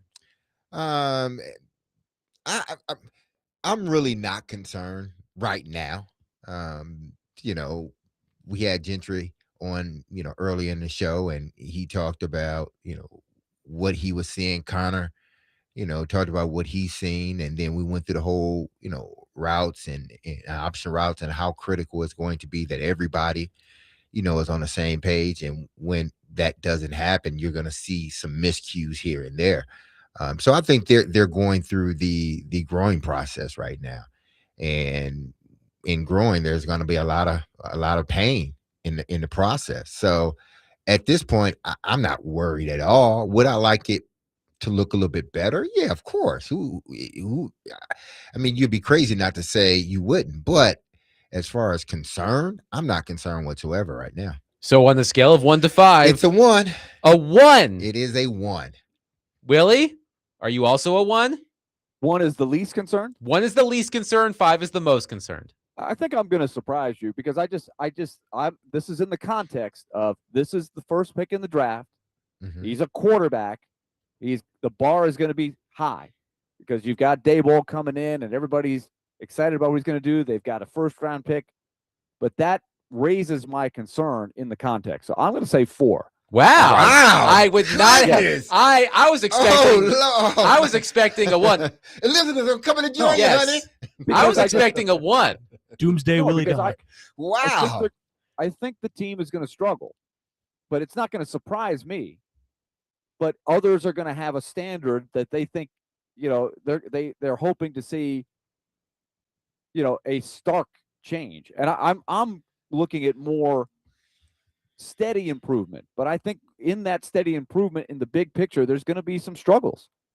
So I just think there's a lot that has to go right for him to look way, way better. So I think some people you're going to hear some noise because the quarterback cannot avoid it. He took a lot of criticism last year, and he had one of the toughest environments that you could have. And the best thing you could say is that he made it into week 17, right? Without, having to give up the job or getting badly hurt. So he survived the rookie season. And so that's a very, very low bar. But the expectation level still is of the first pick. So I'm staying with the 4. But I don't take back anything I said about I'm not worried about whether he struggles some in practice. That's going to happen. But I'm concerned that he's not going to make the jump that I think a lot of people hope he's going to make. So you think people are expecting him to basically do a 180 from where he was last year? I think some people are unrealistic. And in what it's going to be like. And I think that would be, for anybody, I think it would be unrealistic. You look at all the great quarterbacks, they had to struggle early on in their careers. However, their career, those few years sort of panned out, they had their struggles. Now, some were equipped with better teams, so their struggles were not as noticeable. But I think all these quarterbacks go through their troubles, especially when you draft that high. Some don't get out of them and continue with the troubles. And some, figure it out. And, realistically, it's that third year where you hope that the quarterback that you have is the guy. Because now, one, you're approaching contract status and you're approaching a situation where, hey, listen, we may have to draft our next quarterback. So I think even this year, he will not be where fans anticipate or fans hope that they be, especially if they're thinking he's going to do a 180 and he's learning a whole new offense. I'm going to meet y'all in the middle. I'm going to put it at a 3 on the concernometer, with 1 being the lowest and 5 being the highest. Derek's at a 1. Willie's at a 4, surprisingly. I'm going to put it at a 3. And I do think there was a lot of belly aching about Cam Ward's performance in OTAs. Willie, as you have detailed, the process of tracking completion percentage in practice is an inexact science. And this is not meant to be disparaging toward my fellow reporters who are out there tracking these numbers, such as Paul Gaharski, Nick Suss, Easton Freeze, Terry McCormick, Gentry Estes, so on and so forth. But I think it's a bit subjective. And I think even Paul said to us yesterday that not everybody has the same numbers. So I do think using completion percentage as in practice as a method of evaluation, I think there are too many holes you can poke into that. But overall, I was hoping for more positive reviews from Cam Ward's OTAs and mandatory minicamp. It sounds like he closed it out with some solid days. So maybe you go into the offseason feeling better about where Cam Ward is. Go ahead. Okay. Just think about this. And again, I'm just trying to give context to what's going on. He's developing. The first half of the season, it's not going well for anybody. Second half, it looks a little better. Then he gets hurt last game of the season. Now he's rehabbing from an injury. And I'm not going to make this about the injury, but the first actual practice where they're all together and they're throwing it, he struggles a little. Have you seen the timeline I put everybody on? Like, I would have been surprised if he didn't struggle. Again, the timeline started off bad. Coaching staff got fired in the middle of the season. He started to do better. He has a shoulder injury, which he has to have surgery on, I believe, at the end of the season. He's rehabbing from that. Then he gets an opportunity now to practice and throw, and he doesn't look well. Is anybody missing anything here? I mean, he said the shoulder isn't an issue. It's not even about the shoulder. Just look at the timeline. He has a new coach, new system. He's been rehabbing a shoulder. He's just now getting back into things. Well, let me ask and everybody else is doing. That's where I'm let me ask from the two of you with a my question. Concern, Yes. Because I think you have to factor all those things in. And so to me, this has nothing to do with how he's looked in these practices. Mm-hmm. I haven't seen any of the practices, but I know how the fan base works. Yes. I know how the scrutiny of the number one pick works. And so it's built in. They're going to struggle some. And so I'm concerned about how he handles that if the expectations are bigger than they probably should be, reasonably. Well, let me ask you a question, Derek, that I heard Paul Kaharski ask Robert Saleh and Brian Daboll and even Cam Ward yesterday. Mm-hmm. How much of Cam Ward's inaccuracy in practice can you attribute to the newness of everything versus how much of it can you attribute to Cam hasn't always or really ever been the most accurate quarterback? Okay. Again, I think both of those things can work simultaneously together. Him not being the most accurate quarterback. He has his issues when it comes to accuracy. It's better than some, a lot worse than others. So he already has this, but he showed he was developing it a little bit. He was getting a little bit better. Then he has the shoulder injury. Now it's a new system. So what do you think is going to happen when a guy that is trying to develop his accuracy issues, and then you put him in a new system where he has to, figure out new players? You tend to see a little regression before you see him take that big step. And I think that's what's going to happen. Could happen. Yeah. You saw him last week. Well, what was talked about him last week is different from this week. Not to say it's a big difference, but I think people went out and saw a different Cam Ward this week than they saw last week. I think that's a reasonable response. One texter says, my optimistic expectation is he manages the game and doesn't try to win the game with a better coach and hopefully a better defense. He can be successful in controlling his fundamentals and continue to build his confidence. But look, I agree with Willy, and we're going to get more into this, of course, as the season nears and once the games actually start.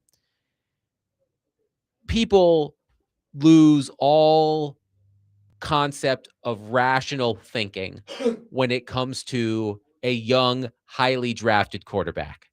And if Cam Ward doesn't make the Caleb Williams, Drake May jump, oh boy, we're going to hear about it. But again, you have to wonder if Cam Ward is a prospect on the level of Caleb Williams or Drake May. I think talent evaluators would tell you that the two of them are better than Cam if you were to put them all in a list of where those quarterbacks ranked coming out of college. I believe Matt Miller from ESPN did that exercise last year. I'm sure I can find it. But I just know, and Willy made this point, and then we'll get your reaction, 615-737-1025, that if Cam Ward doesn't make that jump or show signs that he can make that jump, to quote my son, we're going to have problems. 615-737-1025. It's a Cam Ward offseason vibe check. The offseason program is over. We're not going to see the Tennessee Titans on the field until the end of July when training camp starts.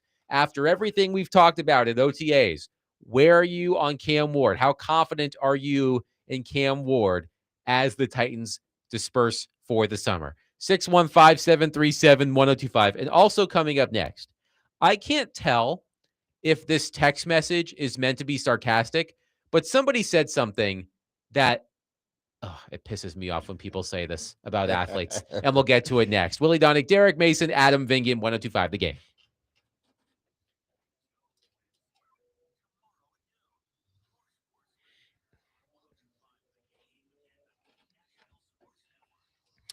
Hey, if you've lived in Middle Tennessee for any time, then you've seen how wild our weather can be, from winter storms, tornadoes, to flooding. We've seen it all. Like many of you, the winter storm earlier this year caught me unprepared. I lost power for 7 days. That's 7 days out of my house in a hotel, worried about whether I was going to come home to some busted pipes or not. That's when I realized being prepared isn't optional. I will be ready the next time a weather emergency happens. So I started to look for whole home generators and found Tri-State Water, Power, and Air. They've been in business for over 30 years, specializing in generators for more than half of those, which is great. But the reason I chose to reach out to them and ultimately go with them was because of the reviews and the confidence of other homeowners they had with Tri-State, with their experience with Tri-State Water and Power and Air.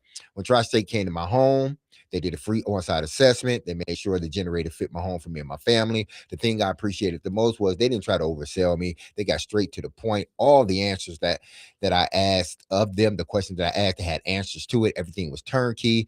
They handled everything from installation to long-term services. If anything ever goes wrong, I'm not calling around, which I hate to do. I'm making one call to Tri-State Water, Power, and Air because they got me covered, and that's the type of relationship I want, and I know that's the type of relationship you want. So look, the weather isn't getting any better. It's not slowing down. It's supposed to rain, I believe, today later on. But be ready. Call Tri-State Water, Power, and Air today to protect your home and your family. Find them at tristatewhywait.com. That's tristatewhywait.com.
DMase, Vingan, and Donick, 102.5 The Game. Willie Donick, Derek Mason, Adam Vingan here with you.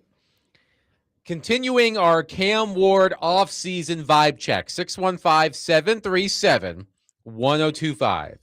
How are you feeling about Cam Ward now that the Titans off-season program is over? On the concernometer, 1 to 5, 5 being the highest. Derek Mason is at a 1.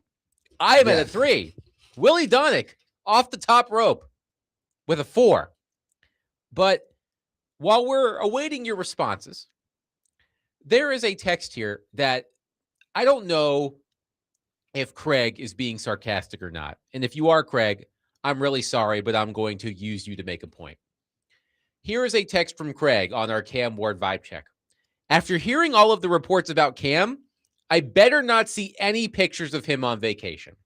If there is one line of commentary, and I don't like to use this word. I don't think it's a good word, but I'm going to use it here because I feel so strongly about this. If there is one line of commentary that I hate in the world of sports, it's, well, if this athlete had a bad season or a bad game, he is not allowed to have any fun all off season long. I remember Ryan Tannehill. Ryan Tannehill blew the Bengals playoff game, and then there was that picture of him on the boat with the energy drink, and people were like, oh my God, he went fishing when he should have locked himself in a room for the entire offseason, crying and watching film. Athletes are not automatons. They're not robots. So if Cam Ward struggled in practice and he wants to go to the beach for a day, do it. Like, I don't think athletes should not be allowed to have fun or blow off some steam if they're coming off of a bad year or a bad performance. Like if Victor Wembanyama goes on a European excursion and he's photographed at the Vatican, are people going to be like, wait a minute, he's not spending 23 hours and 55 minutes a day practicing his jump shot after he sucked in the NBA Finals? Like, you can miss me with that commentary. If Cam Ward wants to go on vacation and post a photo, go for it. Like, we've got to stop this. Like, if you have a bad year, you're not allowed to have any fun. Like, Cam Ward is going to spend the next 40 days locked in a transparent cube like the one in Times Square where the soccer fans are watching the World Cup, and he's just going to watch film 24 hours a day, and you can come by and watch him watch film through the transparent cube. So, but what do we know about Cam Ward? All people could talk about last year was he gets there at 5 o'clock in the morning with the rookies and all that. We don't have to worry about that with Cam. Cam Ward is going to put in the work. That's the thing that gives me the most hope about him. I'm not going to worry about whether he's going to vacation or not. I know he knows there's a balance, and I know he understands, what his responsibility is as a franchise quarterback. So he's going to do what he feels is necessary to make sure he's ready to lead this team. And if he chooses to take a vacation, he has every right. He has a family too, I'm pretty sure, that wants to, have some downtime before, you get back into the season, which is a long, grueling one. So I don't know if Craig is being serious or not, but generally speaking, I despise that sort of commentary, that if an athlete has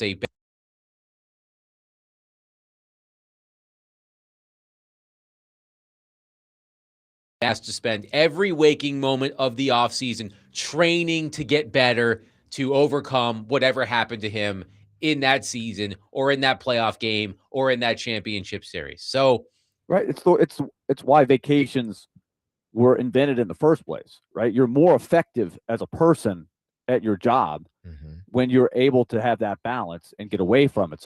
Getting away from it helps you be better. That's the idea. Yes. Within reason, right? Yeah. I mean, you can't just go to the beach for 5 months and not look at not pick up a football or go to the weight room. I get that, but you got to give them a little bit of leeway here. One texter says, but Adam, at least this guy is just talking about vacation. James Dolan would say no, making whoopee all offseason. Yeah, That was only for 10 weeks. Yes. Well, there are 6 weeks until training camp. So Robert Saleh says to Cam Ward, lay off the seed oils, no making whoopee for the next 6 weeks. It's film, film, film. But that's again, typically how it is. The weeks there. I mean, like Derek, what should we expect Cam Ward to do for the next 6 weeks? You expect him to be a leader, and that is making sure that not only him, but those guys that are going to help in, his development are around and they're all working together. I don't think this is a time where guys go out and work individually. I think working individually was when you stopped playing at the end of the season up until camp ended. The camp started, mini camp started. Now, before this big camp, they should use outside of, having their time with their family. But this is the time where they need to use it where all these guys are working together, because the time that you used to get, you just don't get no more. So working together in all season for these next 6 weeks, it's imperative. What did you do? How did you spend? I know it was a different time, but how did you spend your break between the off-season program and training camp? We took one vacation, typically, and that was right before camp started, like a week, by maybe 10 days before camp started. So we took a week off. But before then, I was training all the way up until I took that week off, just to let my body sort of rest. And then I knew I was jumping right back in it right when I got back. So it was always that balance. Work all the way up until, a week, 10 days or 2 weeks, and then you take a week off, and then you go to camp after that. By the way, we do have a new contender in the World Cup drinking competition. As we've mentioned, it's been reported in many places that the Scottish soccer fans visiting Boston for the World Cup have consumed every beer. Ooh. There's a beer emergency in the city of Boston. Not too far from Scotland, the English fans, they said, no pun intended, hold my beer. This from CBS. Hundreds of supporters of the English national team were kicked out of a Dallas bar Tuesday night ahead of the Three Lions' first match this Wednesday against Croatia. By the way, England won that match. Apparently, at this pub in Dallas, it was reported that the England fans drank 5,000 beers, spending 30,000 pounds or more than 40,200 American dollars. Wow. $40,200. It's a lot of beer, man. 5,000 beers. The World Cup only comes around once every 4 years. So celebrate it. Just bring it. Bring your best. Wow. Don't worry about everything else later. Of beer that you consume. Another English fan said, and I quote, "We're going to get drunk before the game. We're going to get drunk during the game. And then we're going to get drunk after the game." But I would say you're already drunk. I mean, that guy was probably drunk. I'm only reading the quote. I bet if I turned on the sound, he probably sounds drunk. But let me ask you this. When you do that, when you employ that strategy, do you remember what happened in the game in a couple of weeks? Or if they have a high tolerance. I think I was at the World Cup. I think what happened in the game. I think we won. I'm sure there's a lot of video. I can go back and watch it. I don't remember that. What happened in the second half? Oh well, I was passed out. Gosh, that's remarkable. Yes, it's truly remarkable. I am blown away. I mean, I shouldn't be surprised that England and Scotland have a lot of professional drinkers, but it is really something. I mean, look, nobody outside, of course, of the United States, nobody has captured my heart more than the Japanese because of cleaning up after themselves. Yeah, that's a big one. That is a big one. And of course, how much they love a quote unquote cost performance steak from Texas Roadhouse. I mean, we can all agree on that.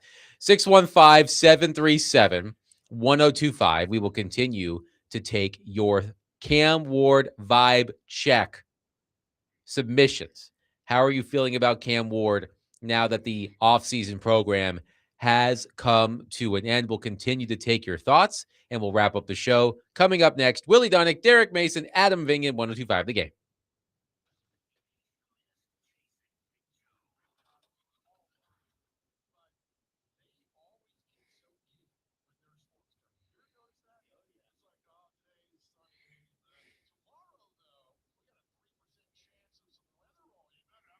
Hey, Connor.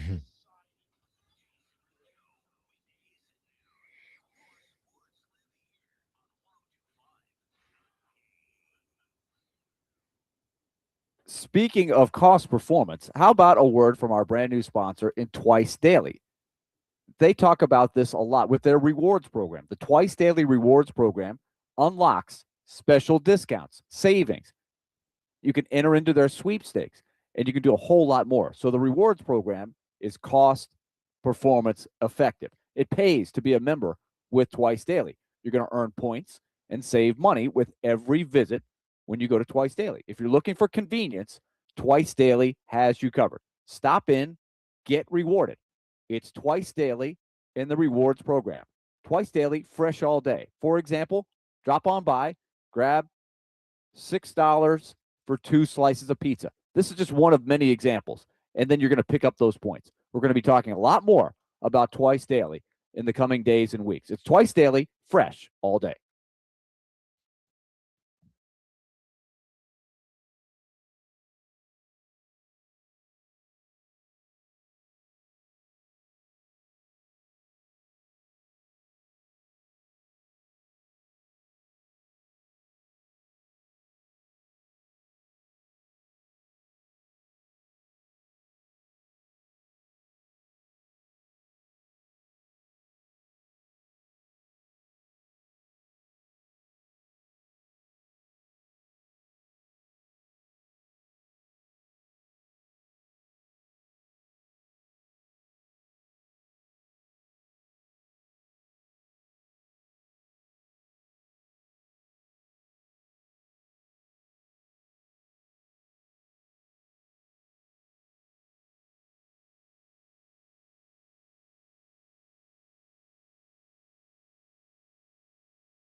DMase, Vingan, and Donick 1025. The Game, wrapping up today's program. We have, as we say in the radio business, a loaded show for you tomorrow. Mike Herndon of PaulKaharski.com will join the program at 3:20. New Predators forward Ross Colton, acquired from the Colorado Avalanche yesterday, will join the program at 4. And as always, at 5 o'clock, Elliot Freeman, Sportsnet NHL Insider, will join us. So Mike Herndon at 3:20, Ross Colton at 4, Elliot Freeman at 5. You really have no excuse to miss all of those wonderful guests. Jerry on our text line regarding the more than $40,000 spent on beer by English soccer fans at a pub in Dallas says, let's do the math here. Large bar, and let's say hundreds of fans, let's say 500, in a 3, 4, 5 hour period. Each one of them drinks 10 beers. That's possible. I've seen my golf buddies do it. So 500 fans, 10 beers apiece. That's 5,000 beers at $8 a beer. That's $40,000 worth of beer. It's really not that much when you break it down, just saying. Well, Jerry, I will speak for myself. 10 beers sounds like a lot of beers. I don't think I've ever had 10 beers in one sitting in my life, nor do I think I could ever drink 10 beers in one sitting in my life. So maybe 10 beers to you isn't a lot of beers for one person, but it is to me. That is a lot of beers. So that's just me. Man, 10 beers? I guess there are people that can do it. I've talked to some hockey people that were quite legendary over the years. 10, and there was the famous, what's the most famous one for baseball is like Wade Boggs on like a Boston to Los Angeles trip that had a legendary amount of beers. It's a lot more than 10. Man. Woo, 10 beers. That's a lot. Wade Boggs allegedly How guzzled 107 beers in a single day. Oh, heck no. That's not even It was right. his birthday the other day. It was actually his birthday. He's still going. Man. How many beers do you think he can drink now? I wouldn't even want him to drink that many. It's a really good question. I don't know the answer. Oh, that is a lot. Does it talk about the flight, the legendary? I can find it. 7 in a day. How do you get that much beer on a plane? Number one, he's not the only guy drinking beers. He must have been drinking before they got on the plane, during way before they got on the plane. So and here, then during the 6-hour flight? I found a story. Here is what one flight attendant allegedly said about Boggs drinking 107 beers in a single day, consumed on a single cross-country flight from Boston to Los Angeles in 1994. Quote, the plane takes off, right? And the guys immediately start doing the usual, cracking open beers, dealing cards, lots of macho backslapping. Boggs was certainly enthusiastic, I'll give him that. About an hour in, I collected 5, maybe 6 empties from him. I remember thinking that was pretty impressive. Then one of his teammates, clearly drunker than even Boggs was at the time, slaps Boggs on the back and goes, Boggsy, you're at 51 beers, brother. He only had 6 cans next to him. But Boggs looked down at the empty beers and said, let's see how many I can get down before this bird lands, boys. Oh, my goodness. Did somebody have to carry him off? Around what I guessed was beer 9, Boggs stands up, all wobbly, shirt already off for some reason, and slurs, cheers to number 60, before attempting to crush a half-full Miller Lite on his own forehead. Only it doesn't crush, so he just keeps smashing it against his face like he's headbutting a soup can. Eventually, the beer explodes, and he starts bleeding from his head, likely severely concussed. Oh, my goodness. It's like something out of Always Sunny. The guy probably won the batting title by 30 points that year, too. Yeah. Goodness, man. Gino says, no wonder I grew up loving Wade Boggs. He was a master at beer drinking. Well, I mean, look, I don't know if that story's true or not. Maybe I even read a fake story. Maybe I was fooled by an Onion type story, but that sounds like a pretty good story to me. So I'm going to believe it. I am going to believe it. Okay. Say in 10 years, where do you think that number is going to be? Of beers that he drank. 200. Right? Yeah, be about 200 beers. Tall tales. Yes. So on our Cam Ward vibe check, one texter who tuned in late because they were, quote unquote, doing a search and rescue case wants to know why Willy is so concerned about Cam Ward. 4 out of 5. Well, okay, I gave my explanation before. It has a lot to do with the expectation level of the first pick in the draft, right? The first pick in the draft, who is a quarterback, is held to a very unfair standard. That is where, in a nutshell, most of my concern lies. And I'm trying to be realistic. Carnell Tate, I don't think is going to light it up on day one. It's going to take him some time. You've got a brand new offense. You got a brand new head coach. You got a brand new offensive coordinator. He's only in his second year. You don't have a loaded team in front of him. It just stands to reason there's going to be some struggles. So that's where my concern is coming from. Tomorrow in New York City, the Knicks championship parade. Oh yeah. I wonder Speaking how of many beers. people. Yeah. Gosh. Well, it starts at like 10 a.m. So hopefully people aren't too drunk. And I have to imagine people are going to get down there in the middle of the night to claim their place on the parade route. But apparently it ends with a performance from Alicia Keys. I mean, I've been watching a lot of the interviews that the players have done. There was one, I think it was either the Today Show or Good Morning America. They sort of run together. And it was Jalen Brunson and OG Anunoby, and I think Karl Anthony Towns and some others. And OG Anunoby, man, he looked rough. Like he had not slept in days. He probably has. Like I have to imagine those guys have partied so hard, and understandably so. I wonder what condition they will be in tomorrow. And as you know, if you've watched championship parades, somebody is going to get really drunk and say something incredibly inappropriate into a live microphone. Yes. I wonder who it will be. Who do you think it would be? You know what we Cat. need to do? No, I don't think it'll be Cat. Cat'll say something. I don't think it'll be Cat. Maybe Josh. It's gonna be Josh Hart. I think Oh, it's yeah. gonna be It's Josh gonna Hart. be Josh I Hart. think it may just be Josh Hart. You know what? I think we should also just have our top 3 or 4 moments. Not that we can play it all on the air, but some legendary moments of stuff said at those things. Just some names. I'm trying to remember some of the great ones, just like slurring, or sometimes people who are not from America in heavy accents and things like that. Well, Russian. I will. Speaking of Russians, I will tell you what Like, didn't Kucherov go crazy at one of these things? probably.